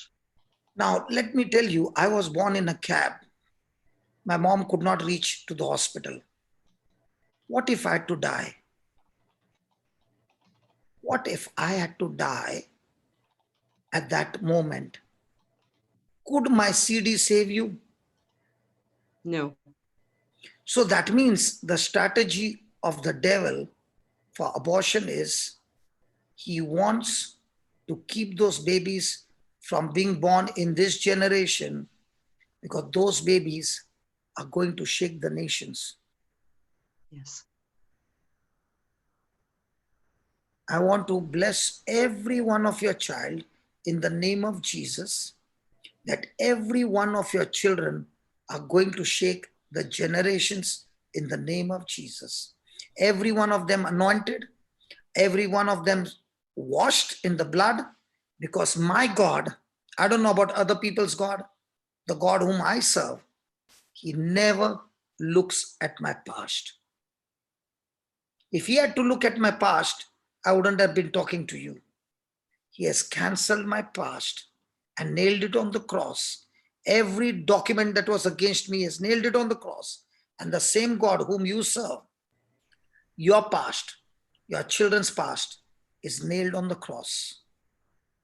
And he is giving us a beautiful imagination that he came to give life in abundance. And that life in abundance is flowing into your children, and from your children to this generation, where they will also say, hey, I am that lotus. The lotus always grows in a stagnant water. It doesn't grow in a flowing water, in a stagnant water. God has made a lotus to be in that stagnant water. God has created me in a special purpose. Might be I was in the dirty water, might be I was in the stagnant water, but God who created me has still created me in his likeness and image, and I'm going to shine in his likeness and image, because I carry the greatest treasure of the universe, the gospel of Jesus Christ, and the power of the Holy Ghost dwelling in me. I am the temple of the Holy Ghost. Yay! Amen. Yay. I don't know what people call. I don't know what people speak, because it doesn't matter. People never created me. I don't care what people call. I call what God calls me. Anointed, Yeah. redeemed, the branch of the true vine. I receive his sap. I receive his life. I receive his anointing. I receive his authority. I receive his power. I receive everything from him. And therefore I can say boldly, I can do all things through Christ who empowers me. And if you are coming to tell me about my past, Satan, I've got news to tell you. I know my past, but I also know my future. And you are telling me my past, Satan, I've got to tell you your future. You're going to hell. And as for my future, I and my generations are going to heaven. Praise God. Come on, give me a 5. Praise God. Praise God. But I know I went through all of that so as I can help other people see that you can go through this and the Lord will bring you through. The Lord, when you find the Lord. But I have went through all of that in my life. There was a purpose. That's how he formed the clay, because I wouldn't be who I am now if I hadn't gone through it. Praise God. And we pray for all those men who went through because they were in some captivity. We bless them and we pray, Lord, wherever they are, let them also encounter you, Almighty God, in the name of Jesus. And a day comes when they will see with their eyes this precious sister having a ministry where all these people who are going through hurts and all the bad experiences, Lord, you are serving, you have served her and you are serving her, and now you are serving those who are with the similar issues. You are serving them and making them a masterpiece, like she is going through the process on the potter's wheel. I thank you. I praise Thank you. you. In Jesus' name. Hallelujah. Hallelujah. Hallelujah. Do you know, precious sister, all these years that you were in the prison, your conversation was with people. The day your conversation changed from people to Jesus, you found the perfect man in your life whom you were looking for.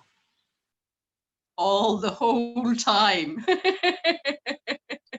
And no man in this world can satisfy you but Jesus.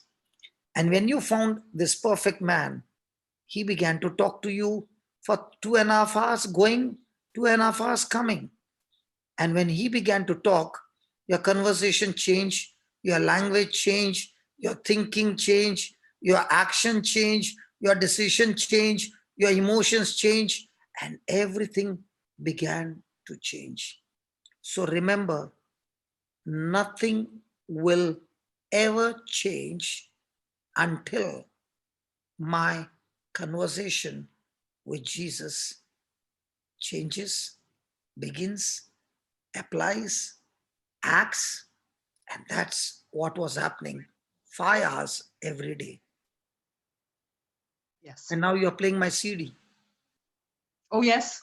And I'm listening to you on YouTube. I watched your video on confidence. Wow, that's one of the masterpiece. Oh, it is. It really is. It was amazing. You know what? I could never ever imagine those days on the gang fights, the clubs, and all that. That God did have such a future in my life.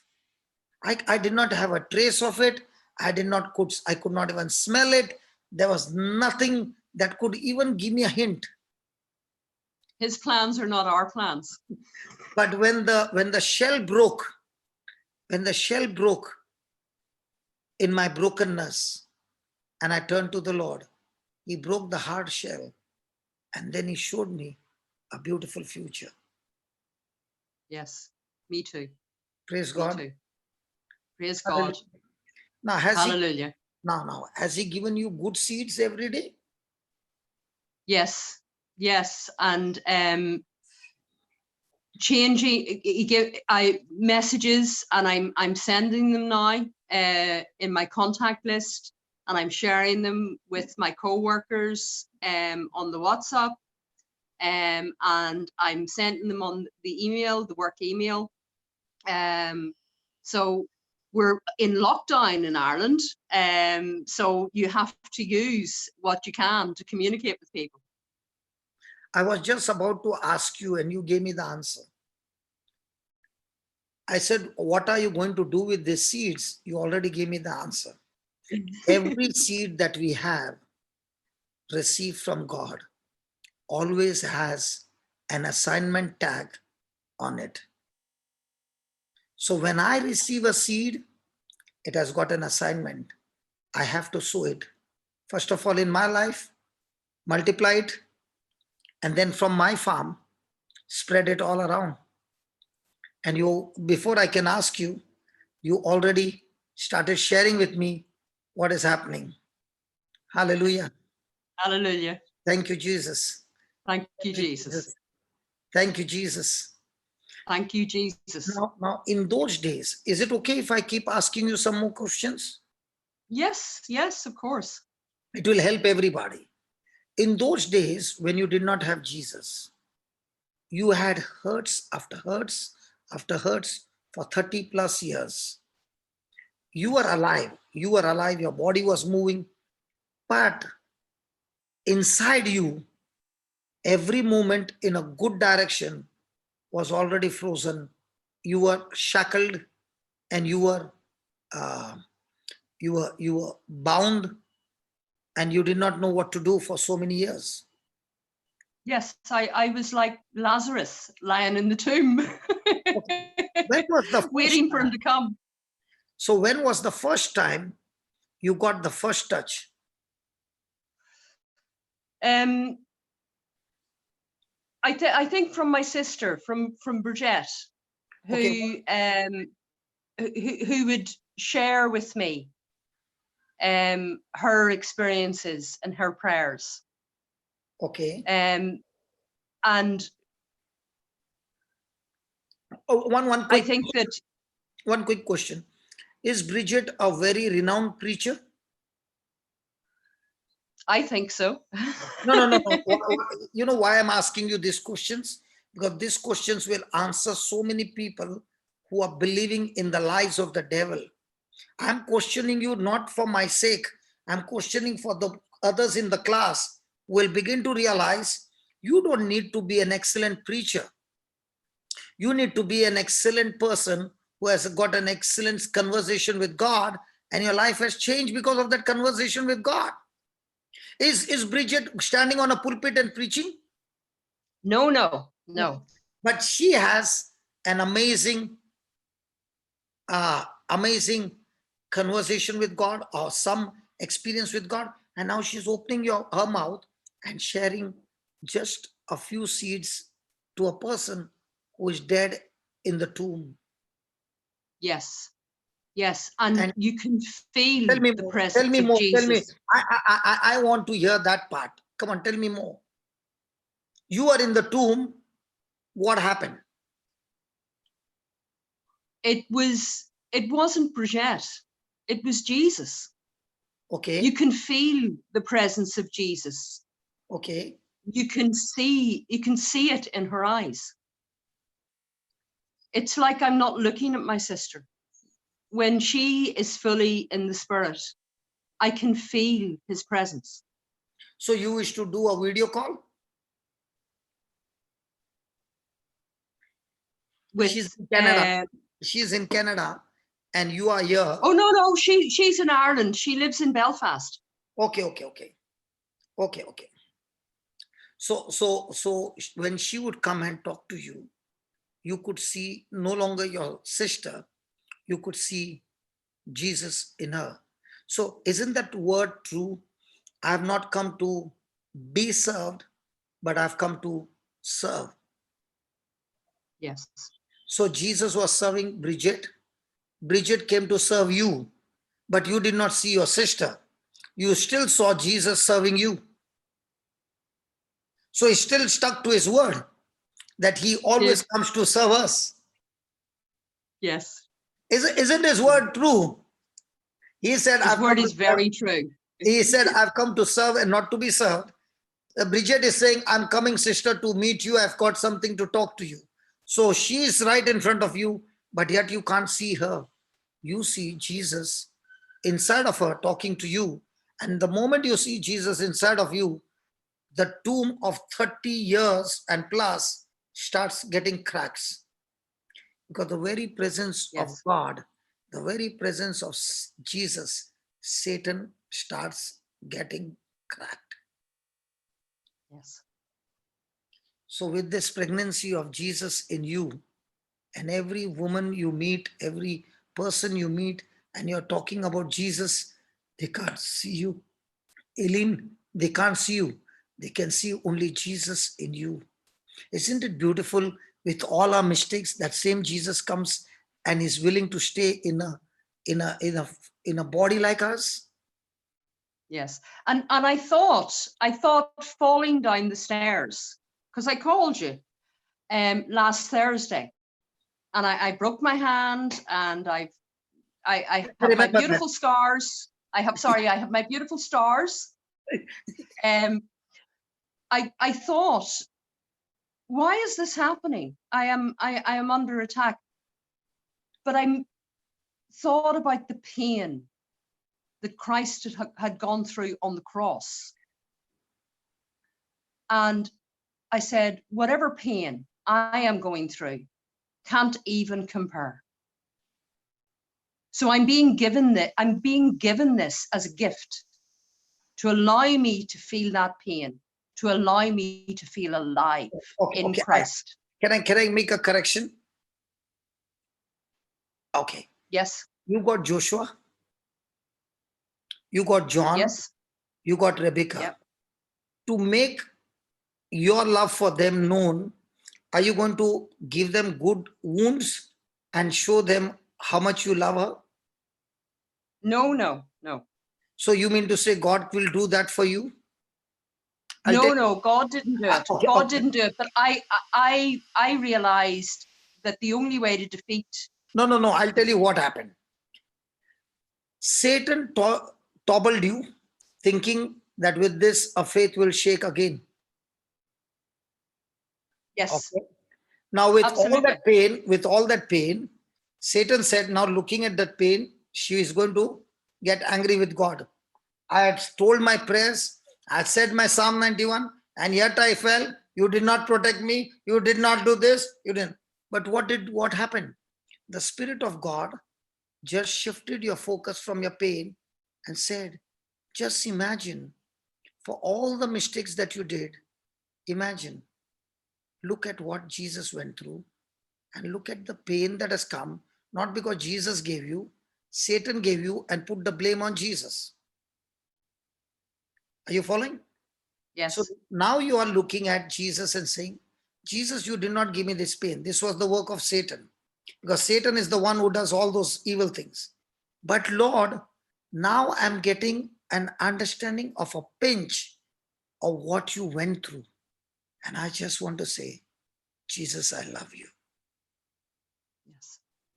And when your focus was turned from your pain to Jesus, you did not even realize where the pain is gone. This is true. This is true. So you did not make that pain your God. You made Jesus your God in spite of the pain. Yes. Who is God? Any person whom I put on the highest priority, highest position in my life is my God. So my symptoms can become my God. My sickness can become my God. But you said, It wasn't happening this time. because this time you got a perfect man now.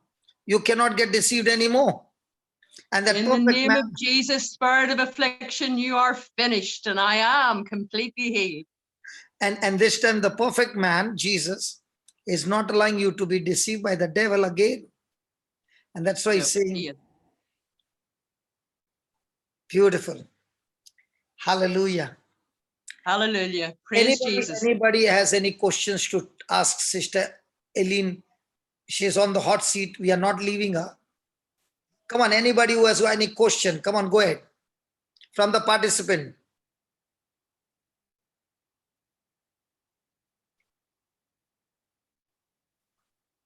Come on. Anybody, any question?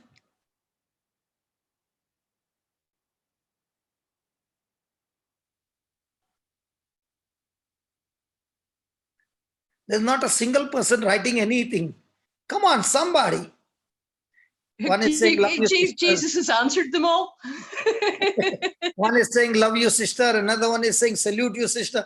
No. I'm not asking that. Is there anybody who wants to ask any question?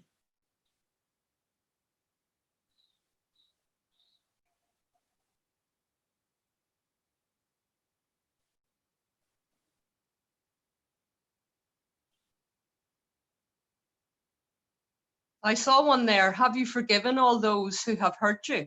No, if without forgiving, you wouldn't have been talking like this, like a. Yeah, exactly. Well, to be honest, my first husband is dead. He died of cancer, but he made reconciliation with Jesus before he died, because he wrote to me about it. My second partner, Alexandra's father, he died. He was paralyzed from the neck down. I think he took some sort of stroke, and he lived like that for 10 years. And eventually he passed away, sadly, in 2014. Both men actually died in 2014. So I'm able to pray for them both now.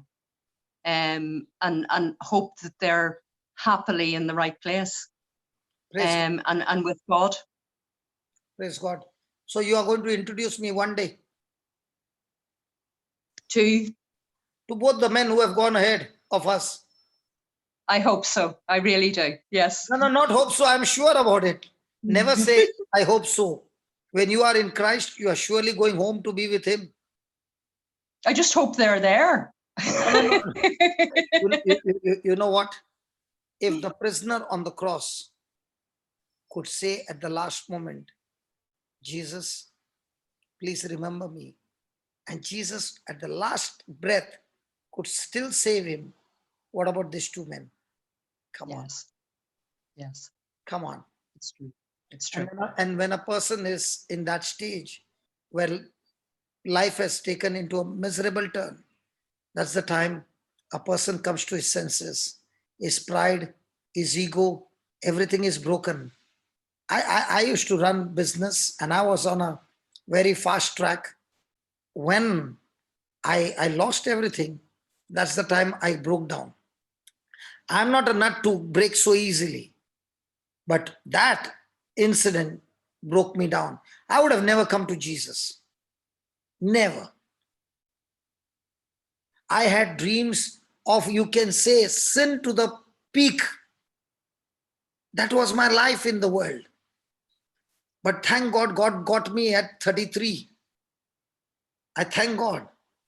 And when I broke down, He showed me everything, what I went through.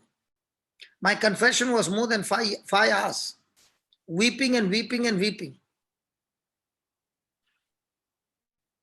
So I don't judge a person because I never know. Even Judas, I don't know. No. Just before committing suicide, he would have said something. I don't know. And I cannot judge that. But I can say by faith, I'll be meeting these two men in the house of God. Praise God. Yeah. Praise God.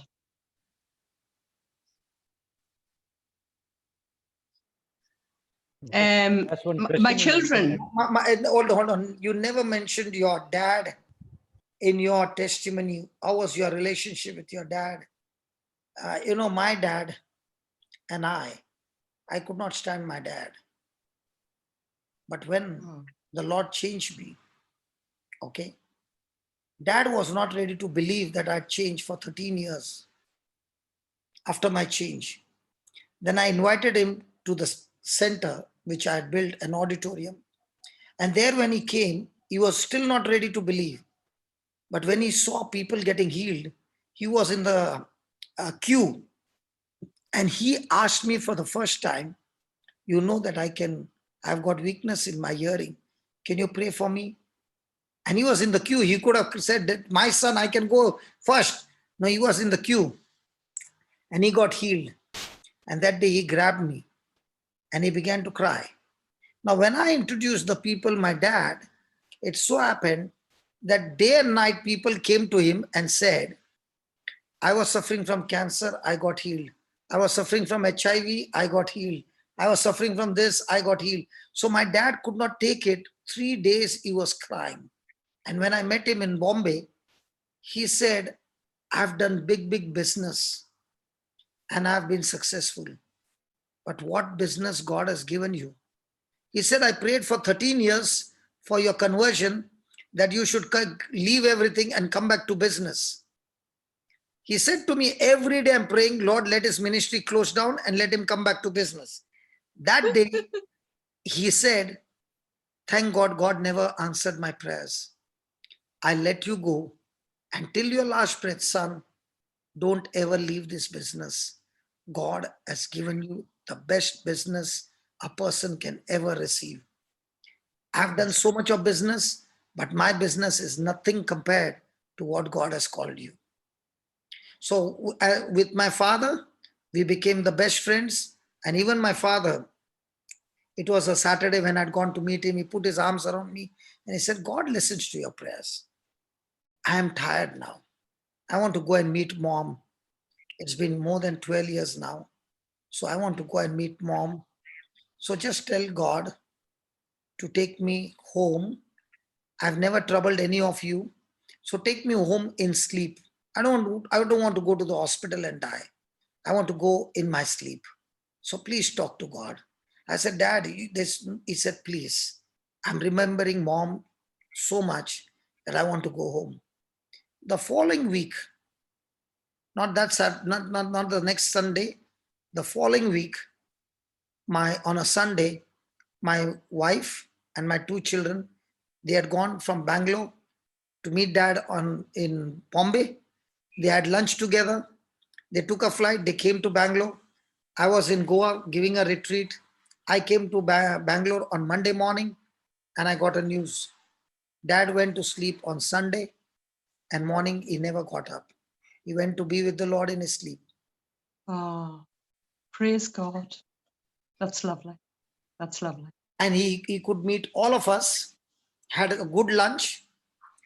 My elder daughter was going to Texas for her education. Both the babies took blessings from him and he did a farewell and went with joy. Oh, that is so wonderful. So wonderful. Praise Yes, God. my father died in his sleep as well. My father died in 2014. My father was a humble man, a worker, and a believer. And he was so humble. That's what I remember about my father. There was 8 of us, 8 children, and my father died the day of the 50th wedding anniversary. He died because Mum had said, "Please, Jim, don't leave me. It's our 50th wedding anniversary. Sure, you won't leave me." And my daddy says, no, I won't leave you. I won't leave. I'll be here for the 50th wedding anniversary. And it was on the morning of the 50th wedding anniversary that he died.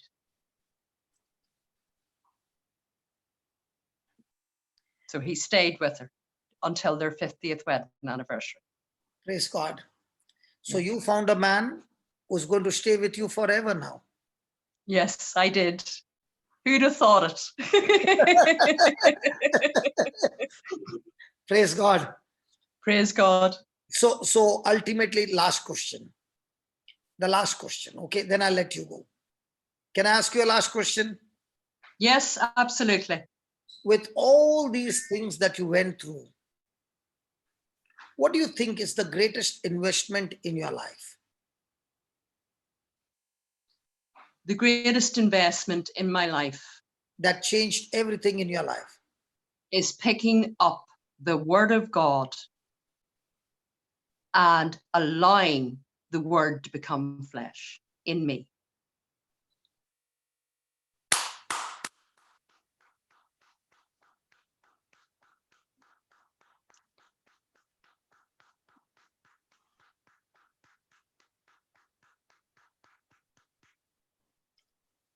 Excellent. Excellent. Excellent. It's the truth. It is the truth. And that investment changed every issues of life. That's it.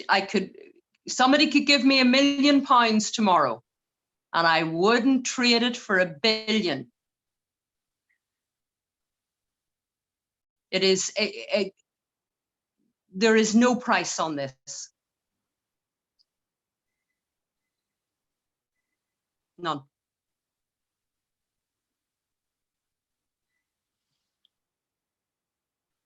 Okay, soldier. Thank you for your time. We are really grateful to you. And we did not even, and I was praying last night. I said, Lord, who is going to come today on the hot seat to give us some teaching? So let us make a prayer. I want you to pray for all those people who have gone through a similar issues of life. And just as you found Jesus and made the Word of God your investment for your life, when you allowed your mind to be tuned to the Word of God, everything in your life began to change. So I want you to make a prayer for all the people, especially the women who have gone through abuse, cheating, whatever, okay, that they too will come to Jesus, the perfect man who can give them the beautiful life that he sacrificed his life for. Go ahead. I praise you. I thank you, Jesus. I praise you. I thank you, Jesus. Lord, you've given me the opportunity to touch so many people here today. I thank you for that opportunity. God, for all those people who have been hurt inside their marriages, who have gone through abuse and neglect, who are in pain at this moment. Lord, send your Holy Spirit, send your angels to protect them. Lord, for all those people suffering from depression, who have put themselves in the prison of their own making, send your angels and send your Holy Spirit with the key. Lord Jesus, allow them to open the prison door. Lord Jesus, I beg you, all those people contemplating abortion, to help them to reconsider, to bring the beautiful souls into the world. Lord Jesus, I thank you and I praise you. I know you are true to your word because you have put your word in me and made it flesh. Please send your word to all those who hurt. I praise you. I thank you. God bless them all. Amen. In Jesus' name, amen. Amen. In Can you Jesus' give name. us, can you give us your number so that people who are watching can call you? Is that okay? Yes, yes. So just give me your number. So we'll put it on the screen. And from today, you are going to get calls all over the world. Do you have a do you have a WhatsApp?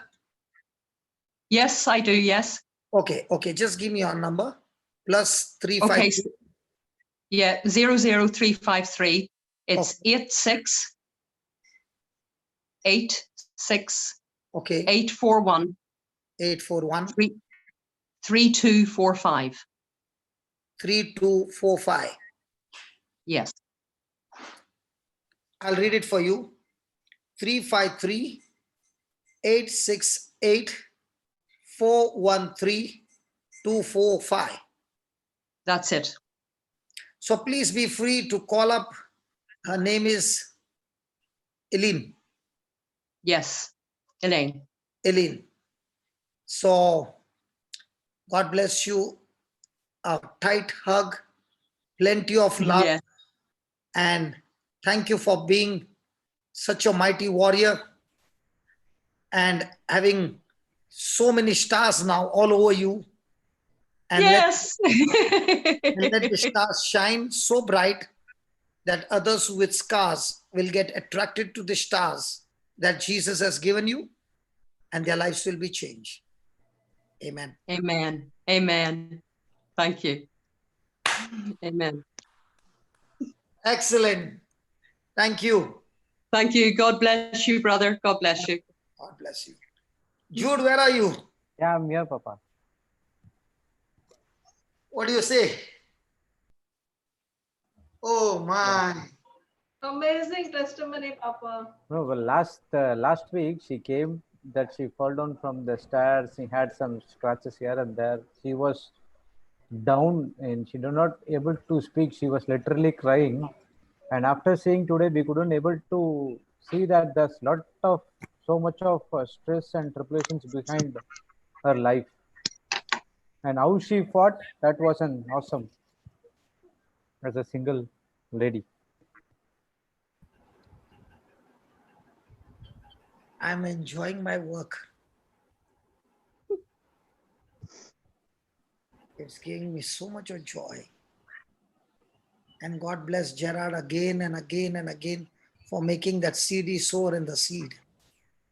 You can also ask Gerard to come once and so that he can talk about And the I don't know whether he's on the Zoom, but I will talk to him.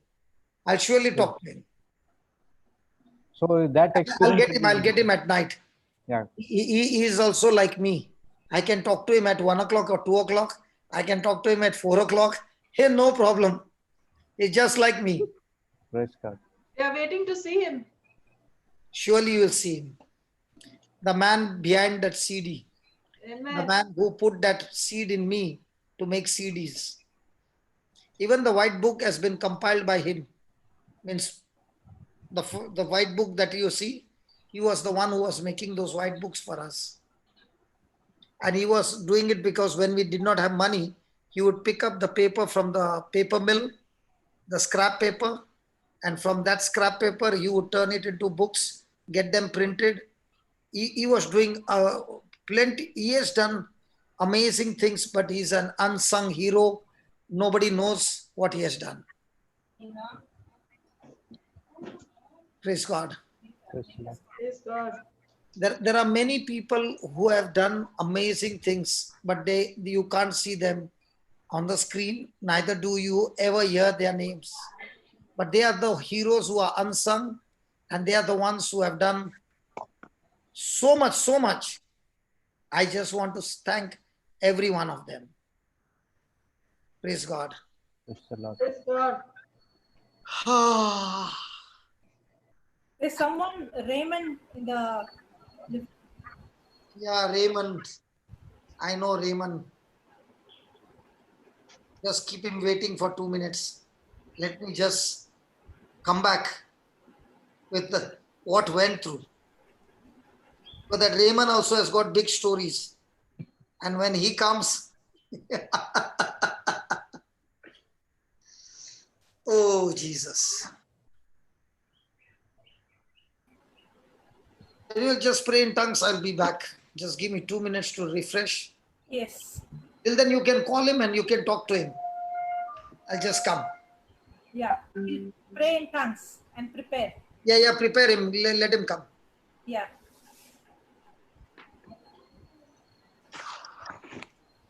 Sister Marina is the same person who wants to share their testimony when speaking in tongues when he was in the office. Maybe. Yes. Maybe. I don't know because I have not seen his face. I had only got his message. Okay. Your video is frozen.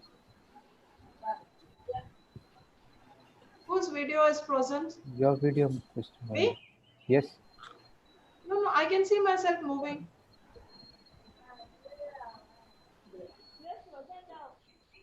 Mine, not mine.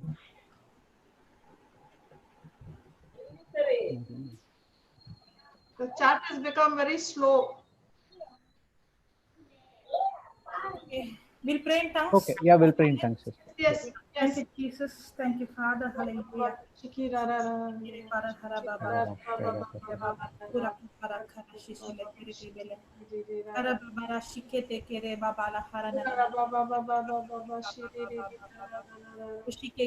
baba na kura buba hara babara shikere kere kere la shishele kakara buri bebele shikara bubara hara babara kara papara shikete da kakala papa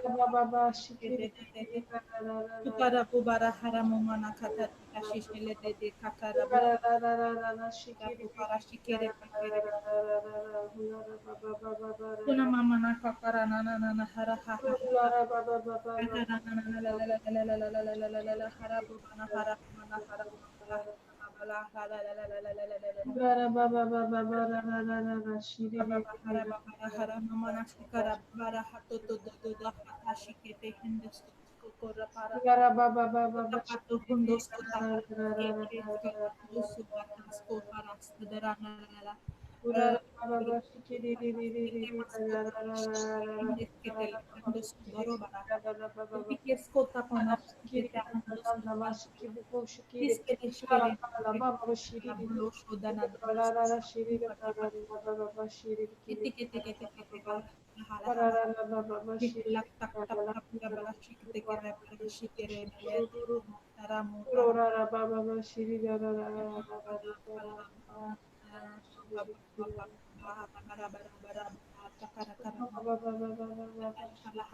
Namu namu kata kata.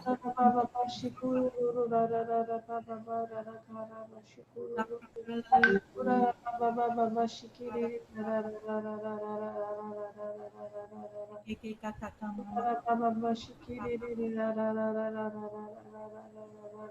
Keke keke keke keke keke kaka kaka kaka kaka kaka.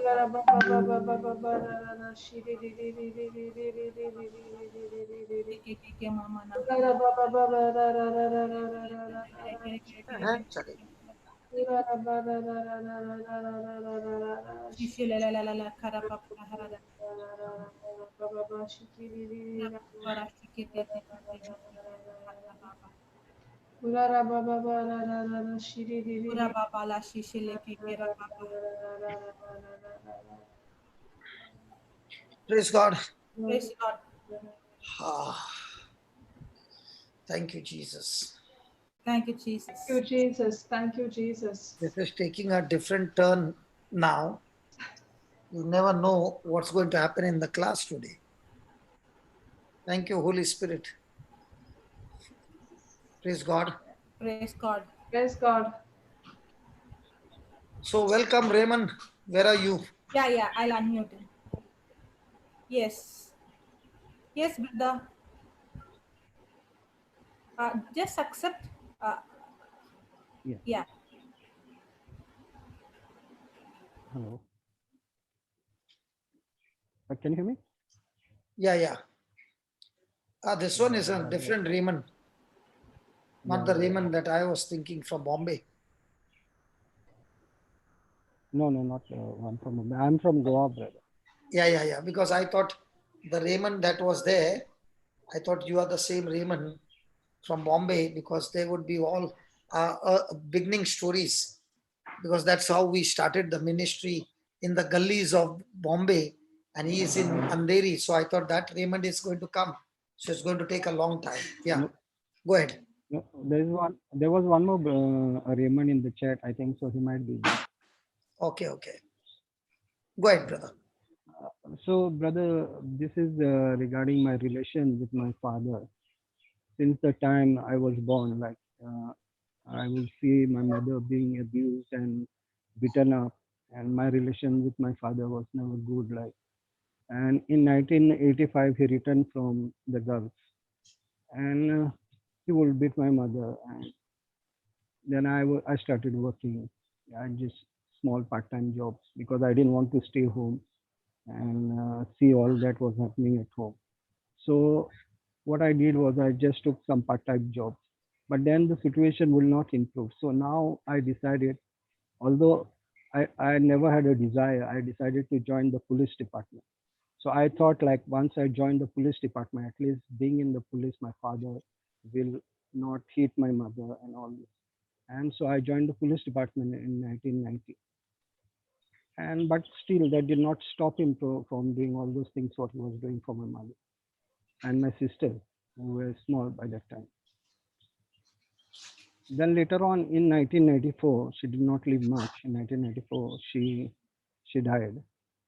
And before she died, she told me, "See, son, you have to take care of your dad because you are the only one who is over here as my sisters will get married and they will go away." So I said, okay, mommy, I will never leave you. So after that, in 1995, because my sisters were small, I got married. Although I had a bigger brother to me, he was working abroad then. I got married, but things were not changing. You know, he was even abusing my wife. He did not hit her, but he was abusing. Once I went to work, he would abuse her, and all those things kept on going on. Then my children became, I got 3 daughters, and the life was going on. Still, he was abusing, and all these things were going on. And in 2004, I built up a house, and my wife and my children were saying, "Come on, let's move to a house where we will not have to carry on any of this abuse." But I told them, "See, I promised my mom, whatever it is, whatever he's doing, doing, I will bury it. You will have to bury it, because even before I had got married, I had told my wife, my father is very abusive. He raises his hand and all those things. I had already told my wife. I said, I cannot leave my father, and that is how you'll have to be. Otherwise, we have to be with him. So we continued till in 2019. The situation just got out of my hands, and even in all this abuse, I was always good to him. Means we didn't speak much, but I will never talk against him. And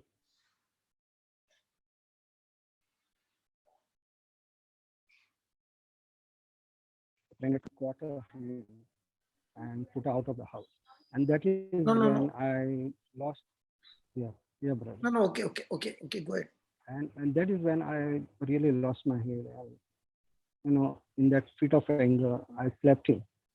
And I think I'll have to put your video off so that it will work. I just could not control my anger at that time. And then by anger, because I had a house already, I just took all my things. Within a day or two, I shifted.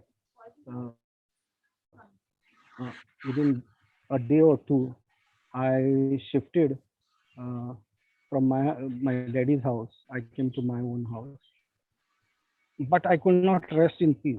I could not rest in peace. The problem was I was unable to sleep.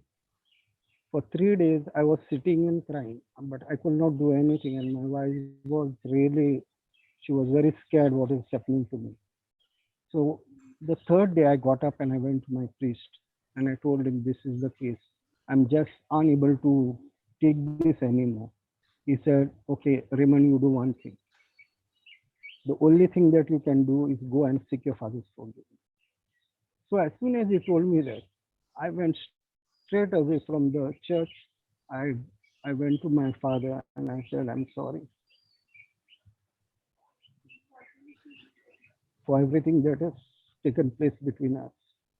Whatever happened in these 30 years, you have given me everything, but you failed to give me love.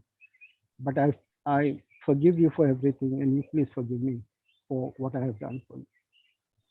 And from there, I moved out. I seeked his forgiveness. He said, okay, I forgive you. And I said, I also forgive you for everything that you have done for me. But I will leave. I will not no more live with you, because I just cannot anymore take it, because my children are also growing and I can't see them suffering. And then I moved out from there. Although I would see him going to church every day, and but I will not. I have forgiven him, but I could not really patch up with him. For 1 year, for almost 1 year, I could not. We were not in talking terms. There was no, whatever is there, we had finished it off between us. Whatever forgiveness we had, both of us had reconciled. But still, we were not talking to each other. But this year, my cousin came and told me that your dad is not feeling very well. So I just finished. I had just finished praying, and my morning prayers, and I was just going through whatever plans. He told me your father is not keeping too well. So I said, what happened? So he vomited and all those things. I took my bike and I went to him, and I told him, what is happening to you, Daddy? He said, no, he spoke to me nicely. He said, no, I don't know what is happening. I'm not feeling very right. Something is spinning in my head. And then from there, I took him to the hospital. I came home at rest up and I took him to the hospital. And after that, the relation between both of us has been amazing. Like it took me it has been amazing. Means we are completely reconciled with each other. But it took me 1 year to be in real talking terms with him. Although I had forgiven him, but it was never I didn't have a desire to go and see him or to really inquire about him. But when he was not feeling well, that is the time the Holy Spirit said, "You just go and just speak to him now. Now is the time that you have to go and clear everything off." And from that time, I'm taking care of him. Although I don't stay over there, but I cater to everything that he wants, and that's so beautiful. But sometimes it takes too much of time. Maybe that time that I was getting was really to get my all inner wounds healed, and that I should not have anything against him. But all this while I was building up myself. But although I had forgiven him, but it took me 1 year to really get in profound terms with Praise God. him. Praise God. Thank you, Jesus. Thank you, Jesus. Thank you, brother, for sharing this testimony that there was a season for everything to change, Yes, Father. and that season of waiting and clearing all that bitterness and unforgiveness prepared the ground to produce the Yes, Lord. harvest. Yes, Father. Father, we thank you for this testimony of Raymond. Also, we thank you for teaching us, O Lord, that the good seed planted in a good season always has a season of waiting. Season of waiting is the time for growing in patience, cleansing ourselves from all bitterness, and restoring ourselves with all faith and patience. And in due season, the good seed planted brought forth reconciliation, a total reconciliation between the Father and the Son. Thank you for this testimony. And in the same way, all those who are going through their issues in their own life, Lord, thank you for changing their lives and building up their relationship. Thank you. Thank you, brother. Thank you so much, Father, in Jesus' name. Amen. Amen. Amen. Amen. Thank you, Jesus. Hallelujah. Brother Raymond. Hello, Brother Raymond. Yes, brother. Yes, brother. I'm here. When the priest said you need to go and ask for forgiveness, Yes, and brother. if you would have not gone, would there be a good seed planted? No, brother. I was, I was very obedient to what the priest told me, and even though the priest told me, he was in a doubt whether I will do it. But I've always been obedient child. I've always listened to my father and my mother. And that day, what happened? It was in a fit of anger that I did. I was getting tortured with what I had done for 3 days, and that is when I decided that I will go and confess it to the priest, and I will seek his advice. And he gave me one of the best advice, that you go and reconcile with your father immediately before it turns into a big thing, and you will be devastated, and you will never know what will be your life thereafter. And once he told me, immediately at that very moment, I started my bike and I went straight to him, and he was in the kitchen. I told him, "Daddy, I'm very sorry for what has happened," and that was closed over there. And then on the fourth day, I had the best sleep of my life. I was completely.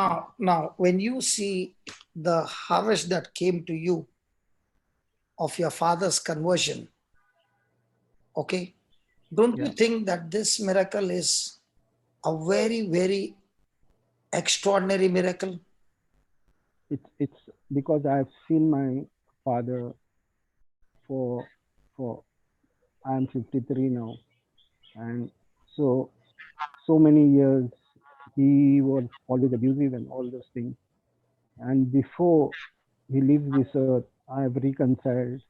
And so what I'm trying to say is, yeah, the supernatural, supreme miracle that you have ever seen in your life is your father's conversion. Yes, yes, brother. Absolutely. But the seed that was required to see this miracle was just an ordinary seed when the priest said, I want you to go and get reconciled. Yes, brother. So, can you see that the small instructions, which you will not even feel like, can these instructions produce the mighty miracles? You Yes, know, brother. God's super extraordinary miracles or healings or secrets or mysteries, they are hidden in small moments of instructions that we respond to. It will create such a big breakthrough. Those 3 days is a proof that you realized that it was a fit of anger that you did, but you also realized that you did not give you an excuse. But you said, Lord, I want to get this seed out of me because what is wrong in your eyes is wrong. I don't want to give any excuse that it was a fit of anger or what. You reconciled with God. Yes, yes. And No, all that was needed was a reconciliation with your father. yeah. For this, brother, there is another this that I was always listening to the word of God, means your preaching. I was visiting your Kalangut center. So Okay. I was well in the word of God. I mean, I was planted in the word of God. So it was Okay. easy for me to immediately be obedient. To be obedient for me, it was easy because I was already in the word of God, and that encouraged me to be obedient to what advice was given to me. Praise God. So what I'm trying to say is the small, simple instructions is a seed that can bring a breakthrough, which is a bondage for more than 50 years, Yes, yes, brother, absolutely. isn't it? Because Yes, before you were born, also dad would have been the same, right? yes, yes, yes. And before he He would have got married to your mom, he would have been the same. he he he provided everything. He provided everything. Like, nothing was lacking in the house because he was doing very well on his job. We didn't have anything that would really make us say that he has not provided us anything. But only thing that was lacking was he never was able to give us love. That was the only thing that he So was unable. was he in drinking? No, no, no, absolutely not. No drinks. But I don't know. Okay. Everybody was surprised because he will never drink, but he will do things that a normal person will not do it.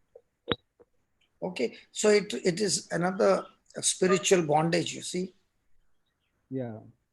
So, Father, in the name of Jesus, we thank you for our precious Raymond who came and shared his testimony of hurts, of his word that he gave to his mother. He stuck to the word. And I thank you for the mother's love for her husband, that even before she left, she saw to it that the son would take care of her husband, his dad. Thank you for this divine love, O Lord, that in spite of the abuse, in spite of the hurts, the love still continues. And even though he went through terrible time, thank you for his wife who stood with her husband till the end, in spite of what she went through. Thank you, Lord, for this whole family, that even though Satan tried to destroy this family with all kinds of negative seeds, thank you for Raymond, his wife, and his children who kept planting the good seeds, and the good seeds destroyed the lifetime bondage and turned the dad into a wonderful man. We thank you, we praise you for showing us that big miracles and big creative miracles and healings and deliverance are hidden in small instructions, in small seeds, and when we apply them in our life, those small seeds grow up into a breakthrough miracle.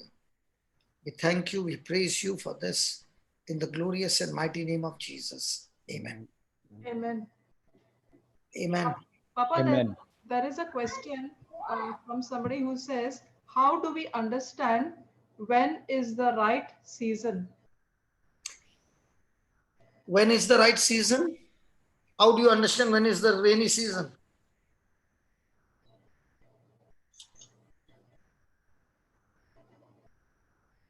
Marina, you are not talking.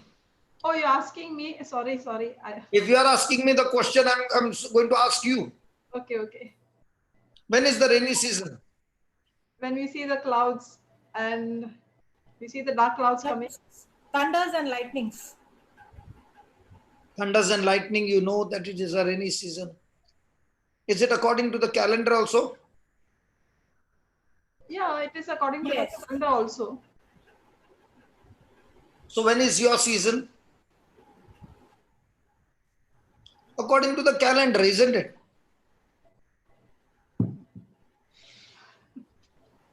Marina is laughing. Marina, tell me, yesterday was a season of faith or fear? Papa, again you're going back to me. Okay, fear. No, I have to answer the question. Okay, fear. Now, was it a season? Or you made it a season? I made it a season. Do you understand? See, if I'm going to question you, then you will give me the best answer. Okay. So, did you decide yesterday that by night I'm going to turn it into a season of fear? No. By night it was already changed into faith. Whatever I'm saying, during the process of the day, did you think your season would become like that? No, I did not. No. Did you like it? No. Did you want to continue it? No. But still you tasted it? Yes. Who planted the seed? I only planted it.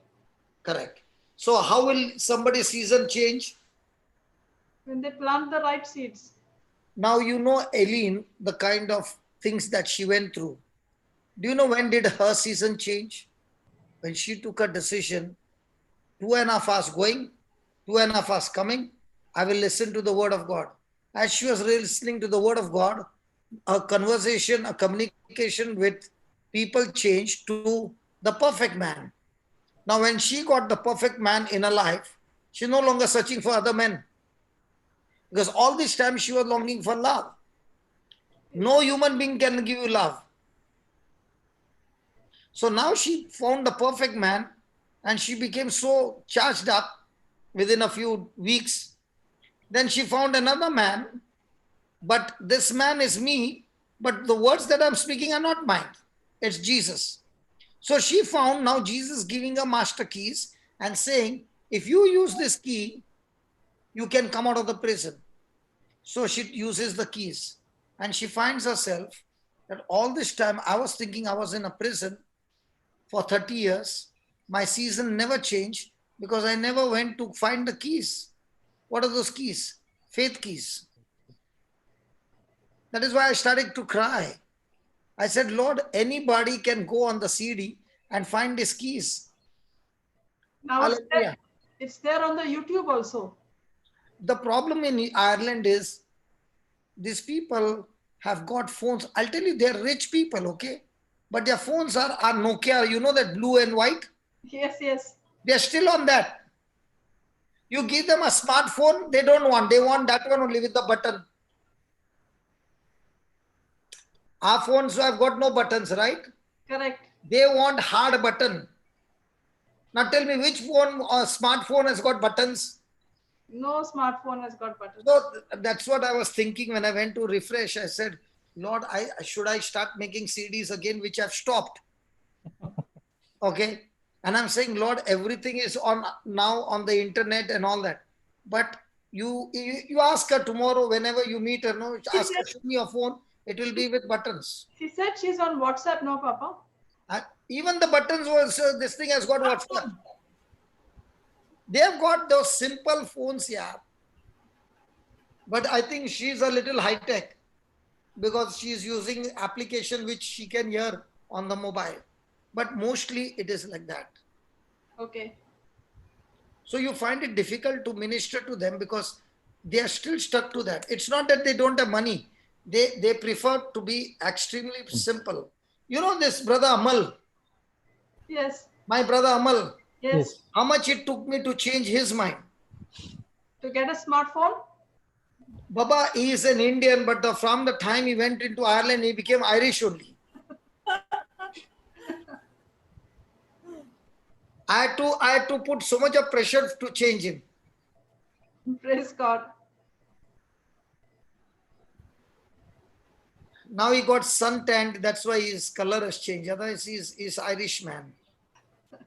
Amen. If you see, the fun is, he has got an Irish passport and wife has got an Indian passport. And wife has got a skin like an Irish woman and he has got a skin like an Indian woman. Passport, when they go for the immigration, he is going Irish. And the immigration officer must be looking at him. And when she is going, Indian. Indian, and he must be looking, oh, she's as fair like Janice. Okay. Praise God. It's fun. Yes, my great friend Teresa from Malaysia.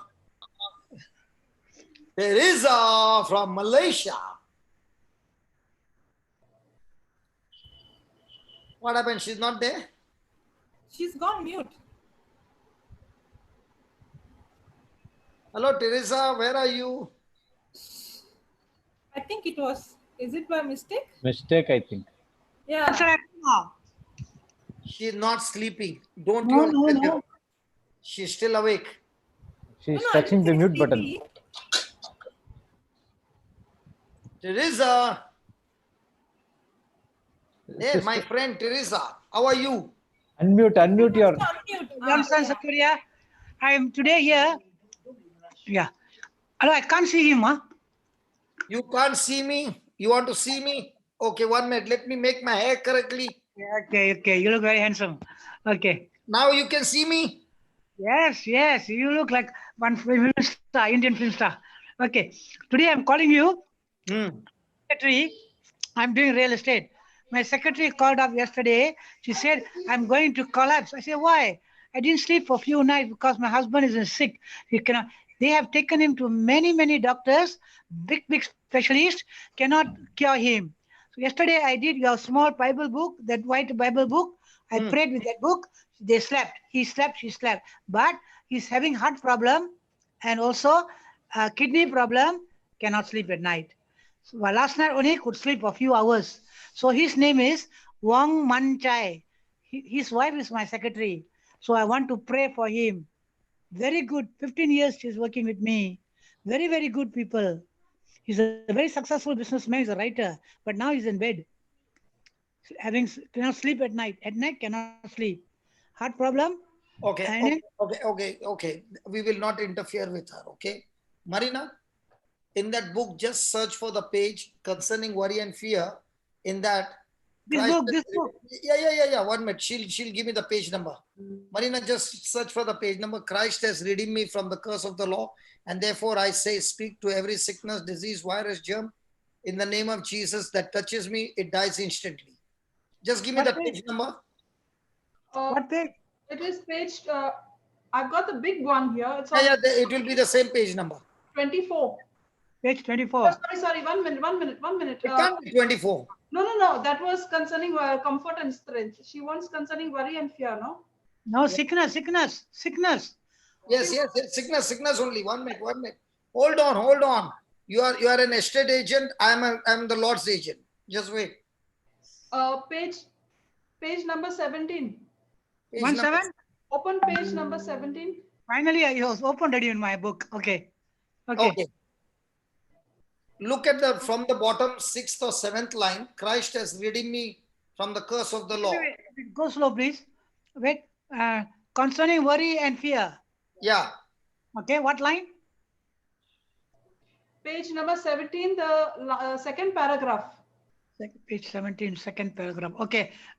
Christ has redeemed me from the curse of the Law. law. Okay. So this one I have to learn. That's what I have to pray Yeah, go tonight. on, read. I'll explain to you. Okay. Therefore, I forbid any substances or disease to come upon Wang Manchen. Every disease, every germ, every virus that touches Wang Manchen's body dies instantly in the name of Jesus. Every organ, every tissue of his body functions. Who is that he? Who is that he? That man, Wang Manchan. Yes. Wang Manchan in the perfection to which God has created it to function. And I forbid any malfunction in Wang Manchan's body in the name of Jesus. This is Galatians 3, page 3, chapter 3, verse 13. Okay. Now you take this passage, send it to your secretary, okay, and tell her to say, taking his name, and give him also with his own name, okay, and tell them to repeat at least for 1 hour. For 1 hour? Yeah. For 1 hour. Yeah. Repeat for 1 hour. Is it too much? No, she's nothing to do. She's sitting down there. Got no work to do now. She's sitting So there. as she's now listen, as she's repeating that over and over again out of her mouth, the word that is going out of her mouth is God's word. And when the angels hear God's word coming out of the mouth, they will go and do the needful surgery supernaturally, heart, kidney, completely healed. And can sleep. So when you're saying every organ in his body, mention heart, kidney, and all other organs are functioning perfectly. Okay, I will do that. And make him to sleep. Get a sleep. No sleep. Forget about sleeping. He'll be running around. Who wants only the sleep? In your estate agent, do you want the complete deal, or you only want to keep on talking and keep on sipping the coffee? Huh? No, she's sleep. Husband didn't sleep. You talk to me. You want complete deal or only sipping the coffee? No, complete deal. Because only when the deal is completed, you get your commission. Yes, I do. So in the same way, God has given you the power, the authority. Pray for complete deal. Don't you pray only for sleep. Okay. Otherwise, you will be fired from the job. Okay. Do you want to keep the job, or you want to fired from the job? He wants to keep the job. He's a director of a company. No, I'm talking about your job. I want your job as God's agent. Yes, I'm a real estate agent, proprietor of my own company, 48 years. I'm not asking about estate agent. I'm asking about, do you want to work for Jesus? Oh, Jesus, yes. That agent I want. So you want to... Night and day, this book. Okay. So if you are Jesus's agent, do you want part-time deal or full deal? Full deal. Then why are you asking only sleep? Because she's telling to me he didn't sleep. Now, listen. Put the book down. I want to see your face. Okay. Don't you hide your face. Okay. I want to see you. Now, I'm asking you, if I have come to your estate agency, okay, and I want to buy, say, 10 properties, and you know that I want to buy 10 properties, are you interested in making one deal or 10? All the 10. And might be even introduce 11th one to tempt me to buy 11th one also. Sure, all. 48 years I'm doing. So now, if she's talking about sleep, you tell her, I'm not talking about sleep. I'm talking about the heart. I'm talking about the kidney. I'm talking about everything. And then give her the link on the YouTube. And tell him to listen. Okay. Send him the link. So even when he's lying down over there, whether he's a Christian, whether he's a Chinese, whether he's whatever, it doesn't matter. Jesus loves everybody. And as he begins to listen to the word of Jesus, they will both have a good love relationship. Oh, they're Jesus very loving, and him. very loving, 100% loving. Cannot see this kind of loving couple. Cannot see. My daughter Jane says surprise. Okay, now Very, listen. very loving. Okay, now listen. Please take the book. Please take that. Send it to the secretary and send the video files. Okay, links. Must they Zoom tonight itself? Or Why do tomorrow you morning? want to wait till tomorrow? Okay, tonight. I'll send the number. I'll ask Jane to send. Hold on, hold on. If I am come with buying 10 properties, will you wait till tomorrow? No, the very moment. I know you. I'm just like you. We don't wait till tomorrow. We get the job done now. Then and then. Then and there. We are the go-getters. Yeah. We are not lazy. And now I can do that tongues very easily and fast because I speak very fast. So it comes very well to me. I speak very fast. So with the tongues also you can destroy that sickness in his body. Yesterday they slept. Both of them slept yesterday. I prayed and prayed with this book. This book is always with me. I sleep with my pillow underneath my pillow. Get up, read. Sleep, read. Very happy. Thanks to God we met you. And yesterday I heard your voice talking to Elijah and Ezra. I'm so happy. So very happy. And the two boys are also changing. Can you see that? Very much. Changing very much. No shouting, no screaming. Behaving very normal. Behaving normal. Praise God. Not even a week. Not a week. Praise God. Praying. Yeah. Only never take the book to study. Books not touch. Now you change those words. Start saying they are studying good. They are good in the academics. Okay. The problem is you are the one who was planting the wrong negative words. Okay. Now you don't ever say any negative words. Okay. No, I will. Okay. Loving Father, I thank you for this lovely Sister Teresa. Lord, I love her. I love her. I love her. She's a brilliant woman, oh Lord. I love you too. Very straightforward, very honest and straight. And I thank you, Lord, for the investment that you have put in her, for the tongues that you have given her, for the belief that you have given her. And now she is a soldier, oh Lord. Under the pillow, she keeps the gun with the bullets. Lord, let her pick up those bullets and fire them day and night, not only for the secretary and her husband, but people around the world. And I thank you that all the other colleagues in the class, in the school, in the university, she's able to touch the professor, she's able to touch the other students. She's on fire. Lord, I thank you. Like a bulldozer, she's going around, breaking the works of the devil, destroying all his works in the mighty and glorious name of Jesus. Amen, amen, amen. Brother. Yeah, it's on. Don't worry, it's on. My cousin Manjit Singh today read the Bible. Manjit Singh, they are staunch Punjabis. See, I'm telling you, one by one, everything will change. Yes, you use the gift of tongues. The Holy. Never miss the Gurdwara. Never miss Gurdwara. Today he read the Bible. So happy. And he sent me the Bible message. I sent to Jane. I sent to Alfred. I sent to my sister. I sent this message. He read the Bible. Another person by the name of Naveen is every day reading the Bible. Also a staunch Punjabis. All the Punjabis. That's why you are planted in a Punjabi house. Yes. Bring the Punjabis to Christ. Yes. Actually, you are the Paul. My father is a very kind man, Sadhu Singh from Penang. He owns a shop, restaurant Makan. Every evening, 8:30, 9 o'clock, when he closes the shop, he'll give the food to all the Indian workers who come from the PPC, the pot partisan workers who are going back, all food for them. He never keeps for tomorrow. Feeds them, feeds the poor. From that 1940s. This story is 1940s. I come from that family. God bless you. Thank you so much.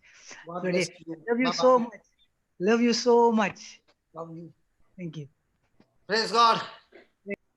Sandra wants to. Hello? Yeah. Sandra wants to speak to you. Sandra, okay, put her. What do you say about this soldier, Teresa? Mighty soldier. Praise God. Mighty soldier from the first day that we saw her. And now, what a great difference. What a great difference. What a change. What a transformation. Praise God. Now do you understand I'm a good businessman? There I am. Now do you understand I'm a good businessman? Yes, Papa. That day I invested might be 1 hour. Today I'm reaping the harvest. Amen. Amen. Hybrid seeds you planted. You got a quick harvest. Where's Sandra? I don't know where she is. I can see you. She's there. She's there. Her video and audio both is on. I She has can got see a you. dog. She has got a Yes, beautiful yes. dog. I got a dog. That is Max saying hello. Hello, Max. I told you if I say hello, he's going to respond. No, why are you closing his mouth? Hello, Max. Max? Hello, Max. Go on then. Go. Oh. The doorbell rang. That's what he's barking. Sorry? The doorbell rang. Okay, How are tell you? me. Tell me. How are you? How are you? I'm fine. I'm fine. You remember her? Of course he remembers me. She's my sister. I was the one telling you that the fig tree was a male tree. In Ireland, she came for your retreat. Yeah. When I asked why is the fig tree not bearing fruit, she said the fig tree was a male tree. That's why. Yeah, tell me.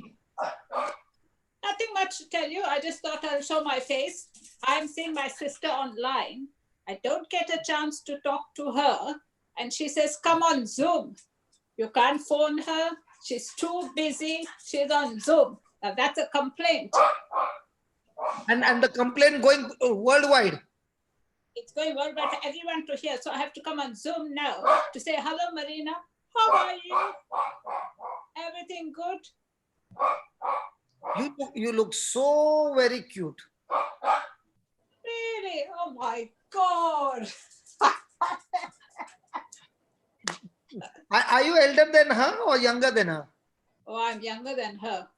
And I can say without a doubt, way younger by at least 15 years. Oh, I should take a bow. You haven't seen my wrinkles. Maybe I've covered it up nicely, you see. Oh. Camouflaging, but God knows He can see me through and through without that camouflage. Anyway, so we spent a quiet Easter indoors, obviously. The live streaming of the Mass came from our Portsmouth Cathedral. I tell you, it was Palm Sunday was the most boring Mass I'd ever heard in my life, because there was one solitary priest and nothing else was there. And this poor priest had to say, the Lord be with you, and he had to answer, and with your spirit. So we thought, oh, that poor man, he had to say the whole thing. So on Good Friday, we decided we'll zoom into Westminster Cathedral. That's in London, where our Cardinal Vincent Nichols is.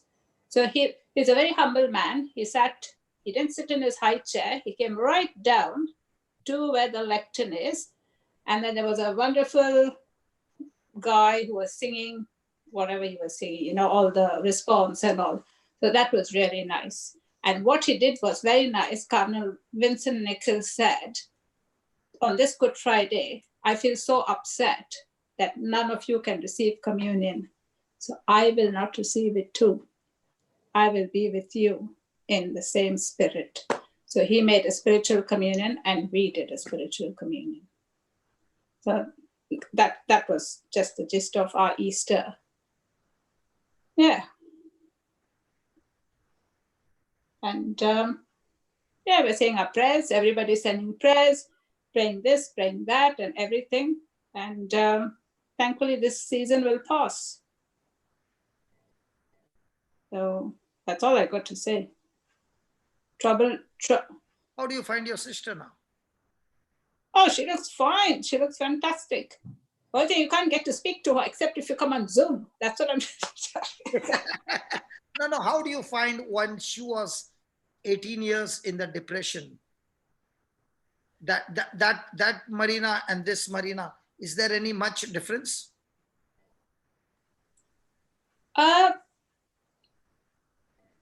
Probably there is, but having said that, I don't see her that frequently when I come to Goa. I see. You are talking about all yourself. I'm talking about the way she used to be in depression, and now the life. Yes, from 2013. Yes, that I saw her in that period. Yes, in 2013, I saw her. Yeah, she's different now. She's back to normal, and everything is fine. She's back to normal, or now become more abnormal? Maybe she's abnormal now because she speaks in strange tongues, which I don't understand. Sorry, I don't mean any offense, but it's true. But she gives passages to read, and if you're in trouble and things like that. So her other language I don't follow. Okay, the tongue language. But you follow her English language. Yes.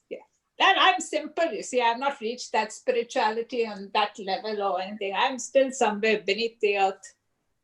Not beneath the earth. Beneath the earth, you would have been in the grave. Yeah, probably. Yeah, but down to earth, put it that way. So maybe you people are like, floating up that high. Praise God. Praise God. And thank you so much for coming, and thank you so much for talking to us. And you came to talk to Marina, and I'm talking. Marina, talk to your sister. Well, it's okay, but don't ask me trick questions on video, because like that fig tree, that was such a trick question which you asked. And you think like I broke my head thinking what answer to give to this Brother Johnson. And I never heard in my whole lifetime that fig tree was a male fig tree. Exactly. My fig tree has flowered since. Okay, I told you I was talking to my fig tree, and shall I show you my garden? It is nice, flowering. We got plum tree. Plum tree is flowering and everything. Yeah. So it's not a male. No. It just took a break for 1 year, I think. It needed a little break. When you took a break, did you talk to the tree that time? Yes. I thought, what's the matter with you? You did talk to him. Yeah. We always talk to the tree. So that means my teaching did help you. Yes. I see what you say, and I try to take it on board, and I try to destroy some of the stupid ideas that I have by reading, those negative thoughts and all. So it does help. In this day and age, it does help with all these frightening things which are going on. To keep your mind sane, you got to focus on one thing. So yeah, I would say that. So I'm saying my prayers, reading the Bible. And what about that other friend who had come with you? Yes, she's still there. She does other things. She prays and all, but I don't know how she prays. I don't know. So her foot is better, by the way. Her foot recovered. She had come to you. Yeah. She recovered from that. So the trip did not go waste. No. We had a nice time though, both of us. But from home, you all said you all came for the retreat, but you all did shopping and retreat together. We didn't do shopping. Your retreat started from 1 o'clock to 9 o'clock. And you told me there'll be a break. So we thought, we have not had lunch, nothing. And then 5 o'clock, you gave us a break. So we went to eat our lunch. And then we came back. And we thought the next day, if it's going to be that long, I don't know, whether we'll stomach it or not. So we decided to take a break. That's the honest truth. So we went to see St. Patrick's Cathedral, okay, in Dublin. That is where we went. And to our shock, it was not even a Catholic one. It was a Protestant one. And I said, wasn't St. Patrick a Catholic? They said, no, he was Protestant. I said, since when? So we entered a Protestant one. Anyway, we said our prayers there and came out. That's what we did. Oh, you all did not go shopping? No, we went to see the sights and then, oh, but we did go. We went to have that nice hot chocolate. Anita said, oh, you have to go and have that hot chocolate in this place. So I thought, why not? Like, I'm with my friend. Let's go and have that hot chocolate. But from home, you all had come for the retreat. Yes, we had come for the retreat, but we thought only one day. I didn't know there were 2-3 days, and where you were taking us on the next day, who knew? We had to trust you also, you see. Praise God. Yeah, never mind. I'll let you go and speak to the other people, and God bless you. yeah, bye, Marina. You know what I told her? She's asking me, what are you doing? I said, we are on Zoom. So she said, 24 hours. I said, we are better off on Zoom than with the virus. So I sent her the link to join now because I wanted her to know that we are really on Zoom. She's saying 24 hours you're on Zoom. You people don't sleep, you don't eat, you don't do anything. But we enjoy people whose foot has got injured when God fixed their foot. We enjoy people when they are having cancer and the cancer gets killed. We enjoy people who are caught up with virus and they come out of the hospital when the doctors have given up hope. That is our enjoyment. Yes, I say that. That is true. And that's why you find your sister now gone crazy. She has got an addiction to that. Of course, she's your disciple. That's what I call her. No, she's not my disciple. She's a disciple of Jesus, but she's gone crazy. Yeah, that I believe also. Yeah, she's gone crazy with Jesus and everything. So be it. It's nice. Because in that craziness, all those who are crazy in the world are coming back to Jesus. That is very true.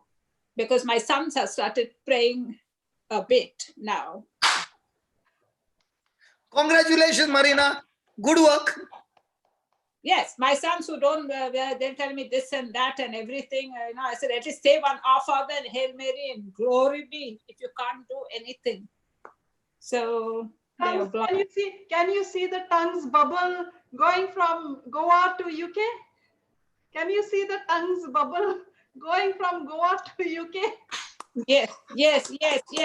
So, yes. So we pray in the name of Jesus, you, especially your sons and their families and their generations, all of them, in the bubble of the Holy Spirit, in the presence of God and God's mighty hand, leading them from glory to glory, transforming their lives and bringing forth anointed people, anointed soldiers from your generations who are going to be a blessing to the nations.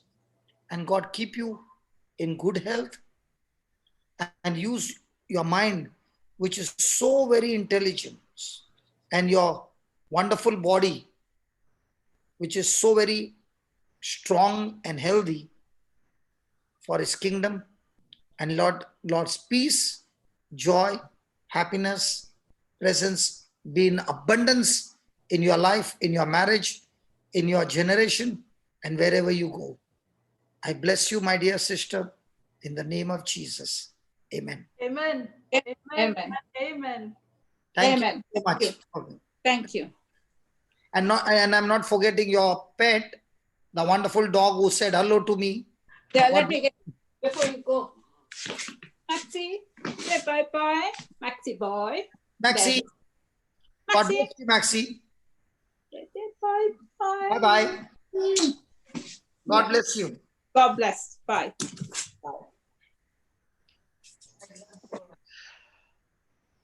Over to you, Jude. Yeah, Papa. See, she was coming into the video when you were speaking with that person. So I was putting her video off, but I see that face resemblance. I've seen this face somewhere, but I couldn't able to recognize. So one sister Marina came, said, and this is my sister. Oh, then I could. The video was next to her, so they were both looking. You were thinking, how come Marina's face has changed a little? When I was putting off her video, I was just saying, I see this face somewhere, but I couldn't able to recognize. My God, that Bible class was one of the best class. For everything she had something to say. And it was so interesting, her answers were good. That's why I did not want to let her go so quickly. You know, I enjoy talking to her. you know what she said? You asked her, shall we kill all these sicknesses? Somebody had her hearing problem and something else. So she was more interested. Where are they going to go now? All the sicknesses. Where are they going to go? And she was the only one who pushed you all so hard when you had that the thing of all the three. The woman had to try and push. Yeah. She was so strong that she pushed through y'all. She is a very strong lady. Praise God. Hallelujah. Hallelujah. And very true to her heart. Whatever is there in her heart, she's just, I love her. You just tell her, okay? God bless her. She will hear that, Papa. No, she's not there. She logged out. No. She can hear it on the YouTube now after that. Whatever you say is recorded. Everybody can hear it after that. Praise God. Now what? What do we do? Preaching. Students, what do we do? Preaching. We still have 1 hour 20 minutes left for a close time. You can teach little. Okay. Let's go to the benefits of tongues now. Okay, she said, I heard that, Brother Jay. Thank you. Okay. She's there on Zoom. No, she sent a message also. Or we can have a break and study what you were teaching us. Means? No. If you want to take a break, we can take. No, I don't want to take a break. I'm just saying, what do we learn now? No, we'll just take some more benefits of tongues, the next few. Okay. Put it on. Yeah, just a minute.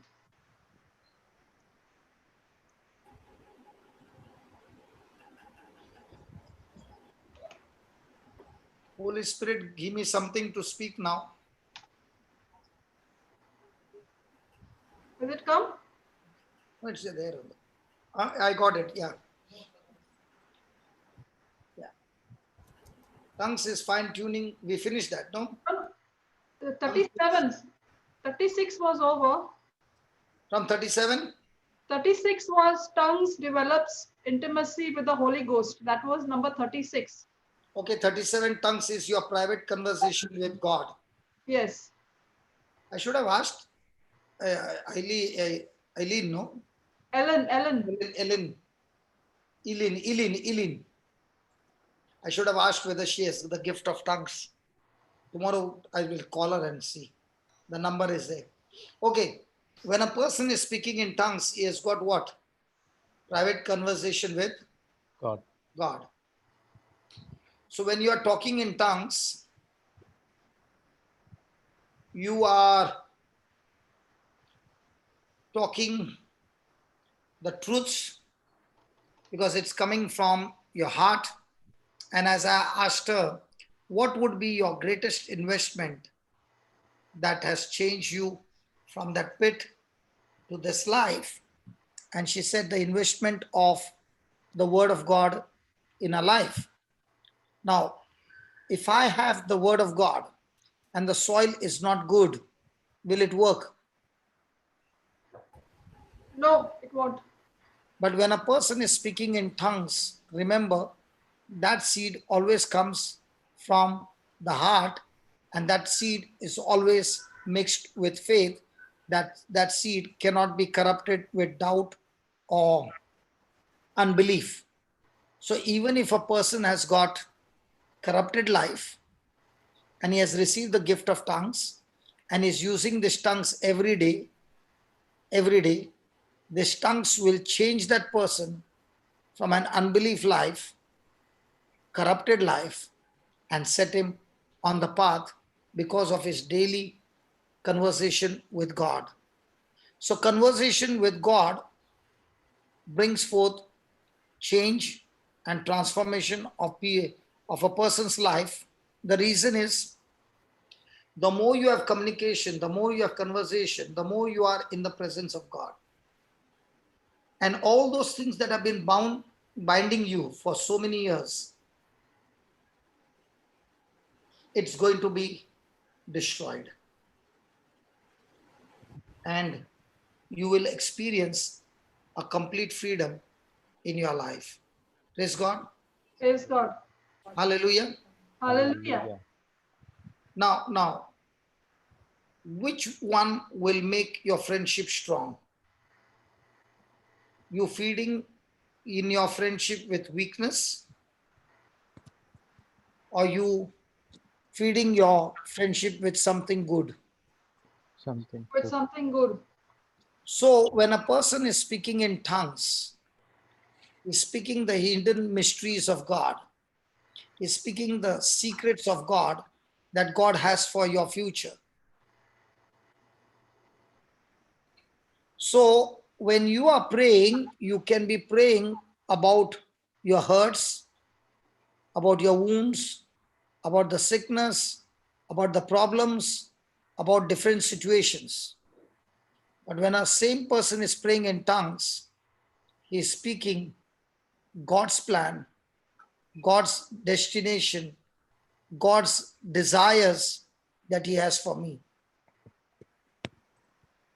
And then when he's speaking and those things are now manifesting, the person is in extreme love with God.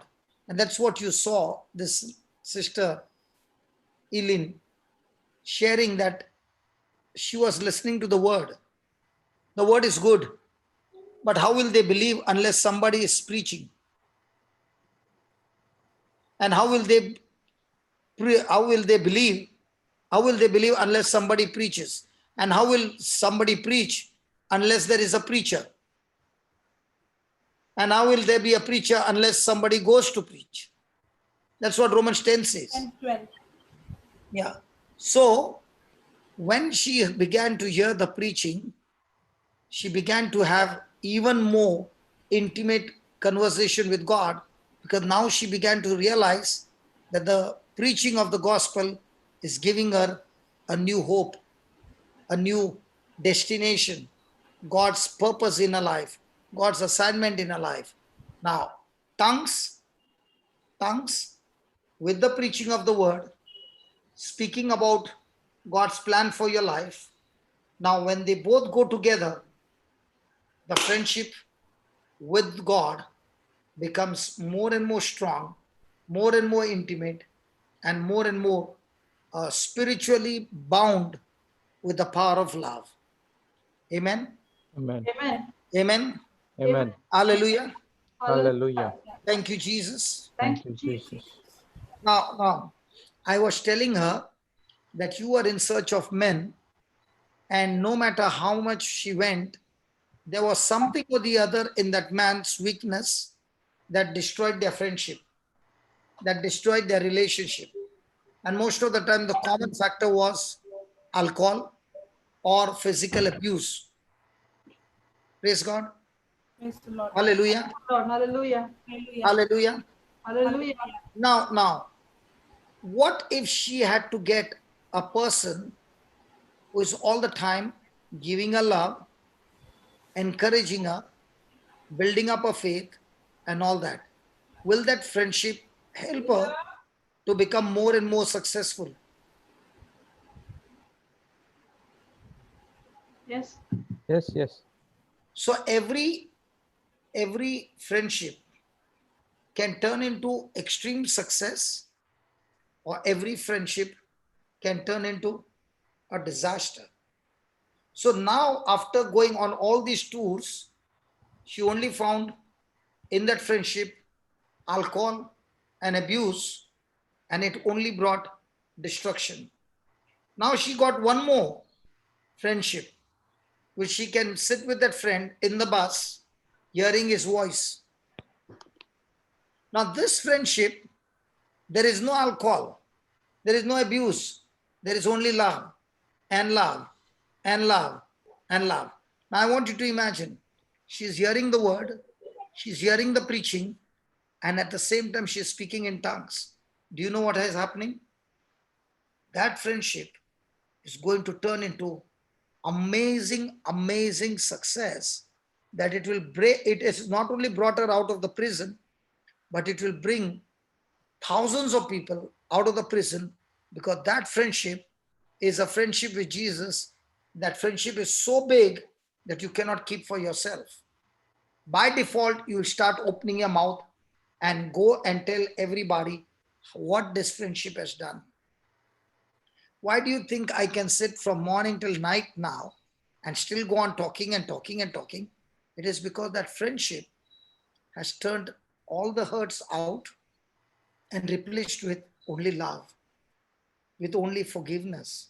And that's why friendship with Jesus has become successful. Now, by default, friendship with others will become successful. And when I'm getting hurt by somebody, friendship with Jesus will say, hey, that's a trap of the devil. Don't you get into the trap. Quickly forgive, quickly bless, and continue with my friendship. That is why she's only a 2-week-old baby. Can you see from the first day we saw what Jude was saying and what you see today? Can you see what Teresa went through Malaysia and what you see here today? So God is looking for people who can have friendship with Jesus. But we come to Jesus that God, give me a healing. You get into friendship with Jesus through his word, and then you watch how success will come chasing you. That's why God spoke to Joshua and said, listen, Joshua, I'm not the one to give you success. I'm not the one to give you prosperity. It is your relationship with me through my word that you speak, through my word that you think, through my word that you apply in your everyday life. That friendship with me is going to decide your success, your prosperity, your final destination, whether you are in your own destination or my destination, whether you are in your plan or my plan. And that comes through private conversation with God. Private conversation is where God is speaking through his written word. You are hearing it and you're saying, Lord, I'm going to pray in tongues. Can you please explain to me all this? And he begins to give you inspiration, giving you his voice.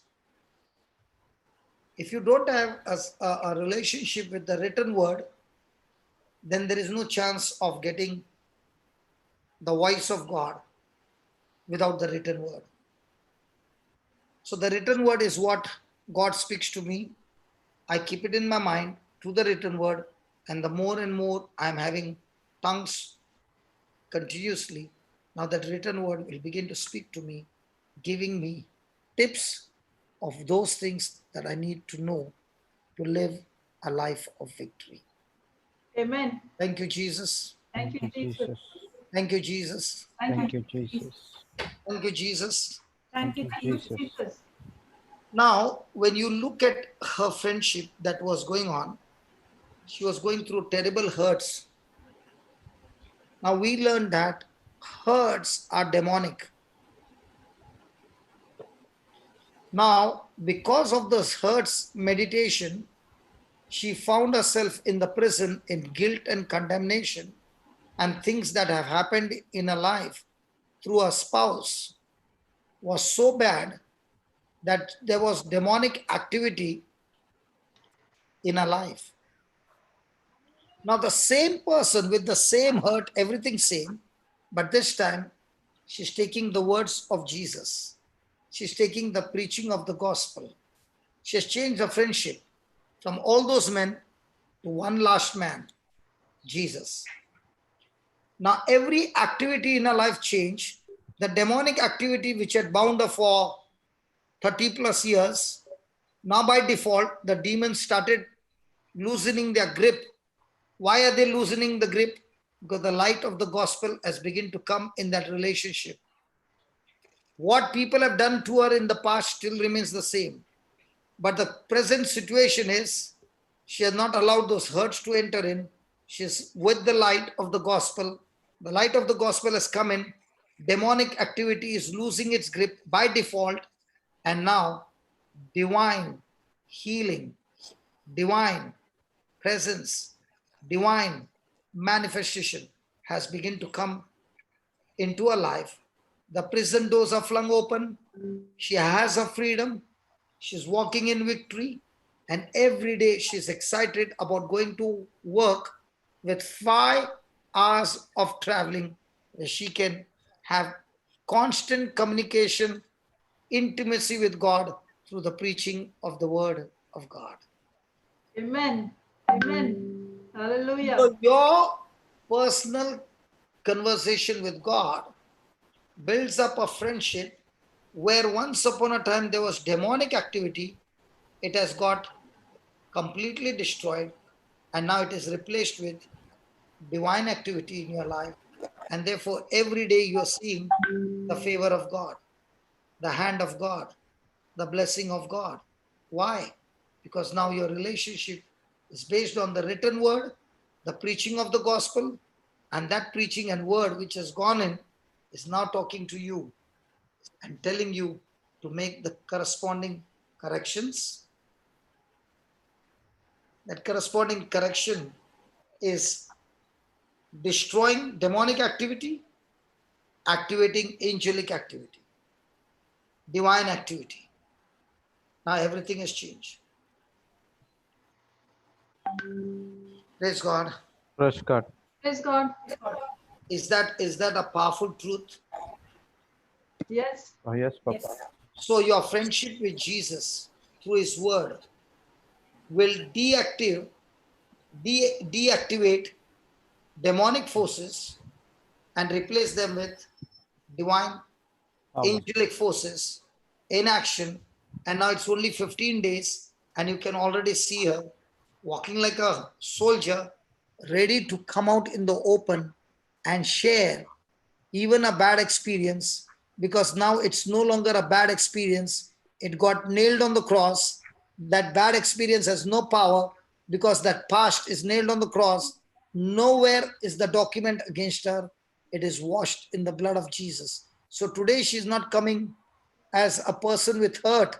She's coming as a person completely healed and delivered because of a friendship with Jesus, whom she believed and accepted. Even though she was a Catholic, even though she would go to church, she did not have the truth of the word of God. The word of God is a truth that sets you free. Amen. Amen. Amen. Amen, Papa. It is the preaching of the gospel of God and showing you the deep secrets of God, unfolding the mysteries of God, showing you your applications, showing you your inheritance, showing you how much God loves you, showing you that no matter how much you have failed, God's grace is much more.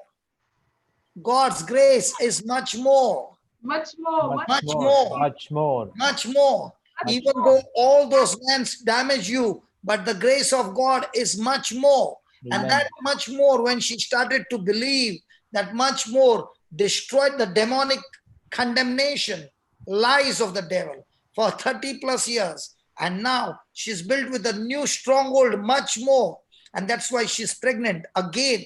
But this time she's not pregnant from any man. She's pregnant by the word of God. And she's giving birth to a powerful ministry, much more damage that the devil has done, much more than the damage. She's going to damage now the kingdom of darkness. Amen. She's not only going to damage the kingdom of darkness, she's going to raise up an army of people, and especially women who have gone through that, to destroy the kingdom of darkness. Amen. And how did she get there? By a conversation with a new friend, Jesus Christ. Amen. Amen. Amen. So the question is, with whom are you friendly? Who is your friend? Jesus. She tried everything, year after year, different people, different countries, but nobody can be a friend like the perfect Jesus, full of love, full of compassion, full of forgiveness, and accepting you just the way you are. You can make 1,000 mistakes, but he'll still say, those mistakes don't change my love for you. I still love you. Beautiful. Your actions don't mean anything to me. But no matter how bad your actions are, I paid the price for you on the cross. Amen. And it is finished. Hallelujah. Praise God. Praise God. Hallelujah. Hallelujah. Hallelujah. Hallelujah. Hallelujah. Hallelujah. Hallelujah. Hallelujah. So all this time when she had different people in a relationship, all they planted in her life were bad seeds. And it was year after year, she only received in every relationship bad seeds. And those bad seeds began to communicate to her, have a conversation with her, and she felt hurt, broken, depressed, Abused. tortured, and all this. But when she began to take that job, see, she changed. She did a master's, she did everything. But all those things that she got a degree and everything, but her hurts did not go. She got a job. Yes, she got a salary. Good. But the hurts were haunting her. It was a harvest of all those bad seeds that she had collected and allowed it to grow in a system. But the moment she received the seeds, incorruptible seeds of love, love began to flow into her. An agape love, not a human love, a selfless love. And that selfless love destroyed the harvest of those bad seeds and replaced it with new harvest of the good seeds. So in every person's life, in every friendship, there is always an exchange of seeds. Many a times you go through a friendship where hurtful seeds are given. And those hurtful seeds play on your mind, and the harvest of that hurt begins to show up. But the same person now is in love with Jesus, and that person is receiving the seeds of the heavenly kingdom. Of that seeds comes a new harvest. And the harvest is love. Harvest is forgiveness. That's why she was able to forgive, in spite of what those men had done to her. And that is the mark of a good seed harvest. The good seed harvest is not all about praying and going to church. The good seed harvest is under pressure. What is my action? And if my action is forgiveness unconditionally, then the seeds of Jesus are growing extremely strong in you. Amen.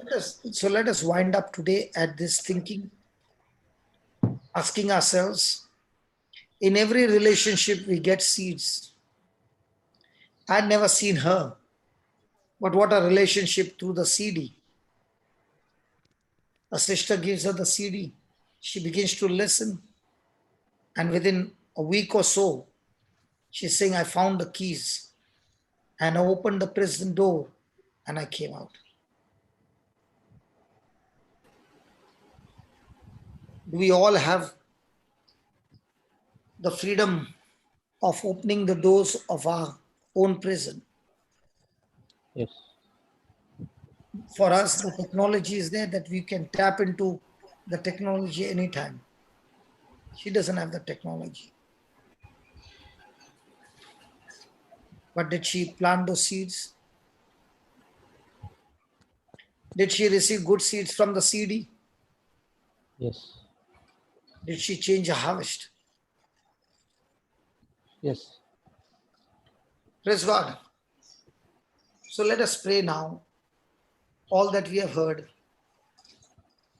that these truths of how a painful journey has turned into a memorable journey forever. Yes, Father, we thank you for these truths. And as we apply these truths, O Lord, these truths Do give us freedom, amazing freedom.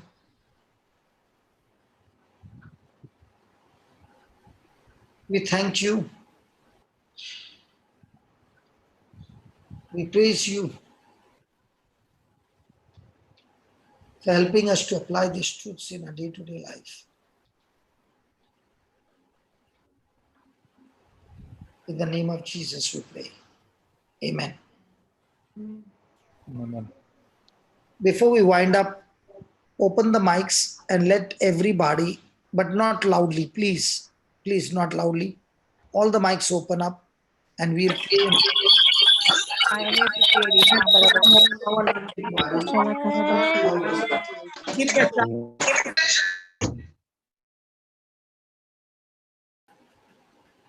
Those who have got two instruments working together and the feedback is there and you're still keeping it on, you are destroying so many people's others by your disturbance. You are causing problem to somebody. And if you're facing that, we don't need to close the mic. You got to close your mic.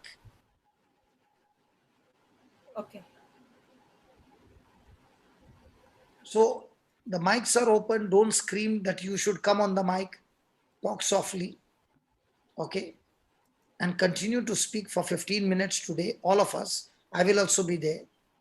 Let us continue to speak, because all these beautiful things that we have learned today, all these beautiful things that we have learned today, let not one seed go wasted. Let us put them into practice. And the Spirit of God is here to help us to follow the truth. In Jesus' name.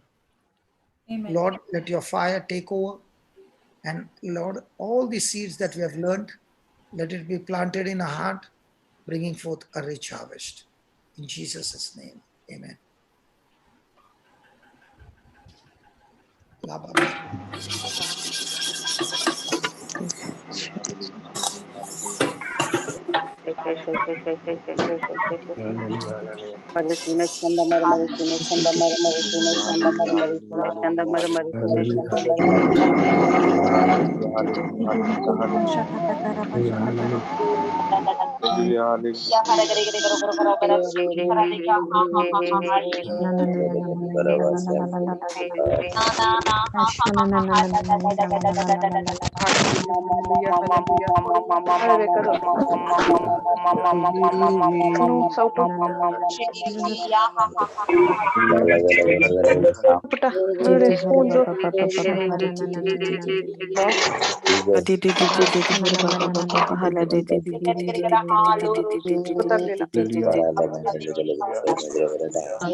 Late, Cuckoo. It's already later. Then you'll get mama. Why you didn't wake me up?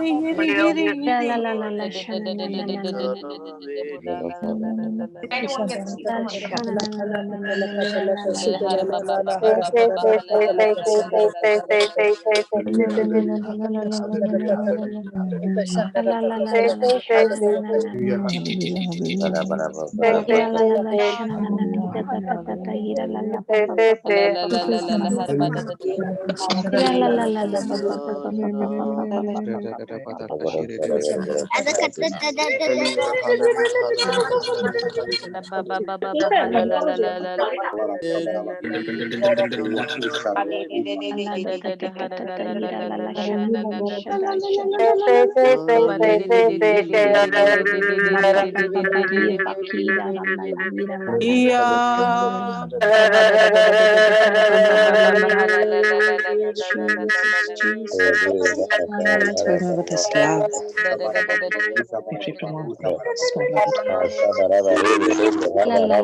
Thank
you, Jesus. The baby Jesus is healthy. La la la la hala ba ba ba ba hala da da da da da da da da da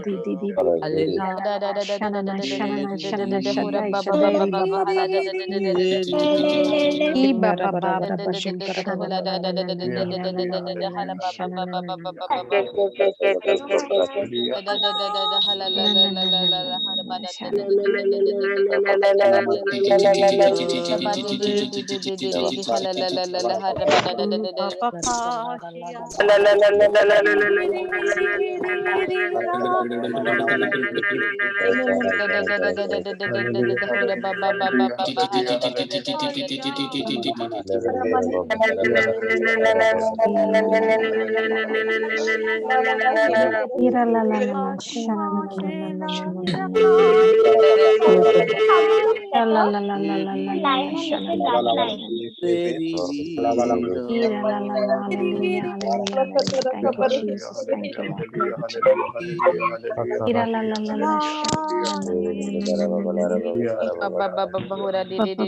Thank you, Jesus. Thank you, Lord.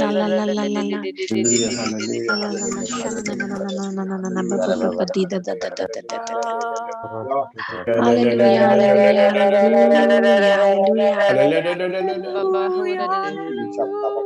Thank you, Jesus. Hallelujah, hallelujah, hallelujah. You are our Savior.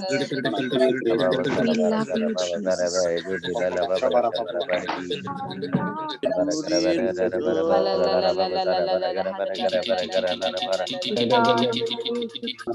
King over the devil.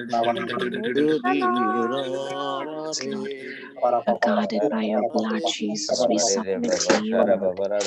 We give our lives to you, Lord. I surrender to you, Jesus. We love you, Jesus, with all my heart. Mighty Father, you're my God. In you I trust, Jesus. I love you, Jesus. I love you, Lord.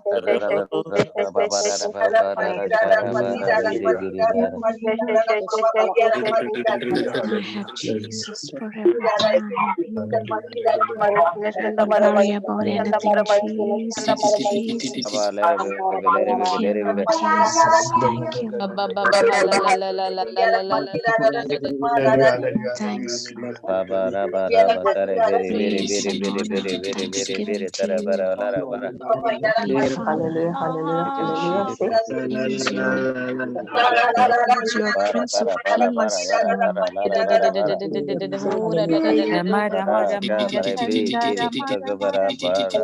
I surrender all of me to you, Jesus. I love you. Father, you're my master. I give it all to you, my God. God, Lord, my Alpha and my Omega. Start my day with you and I end it with you, Lord, through the day, Lord.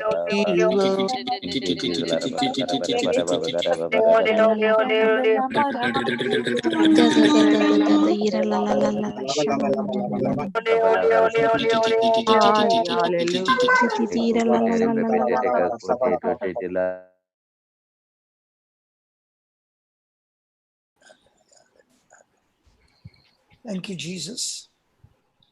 Praise you, Jesus. We continue with the tongues at home. Okay? And we'll meet tomorrow, same time, 9 o'clock and 10:30. Okay? God Papa. bless you. Yes. Over to you, Jude. I'm signing off. Yes, sure, Papa. Okay, thank you all. The meeting will be on for next 15 minutes. So those who want to copy the chats, you can copy us, copy the chats from the comments. And those who want to speak in tongues, you can speak. The mic will be mute. And we'll be back tomorrow, 10 a.m. IST and 9 a.m. Dubai time. Until then, God bless you all. Happy quality sleep. Bye-bye.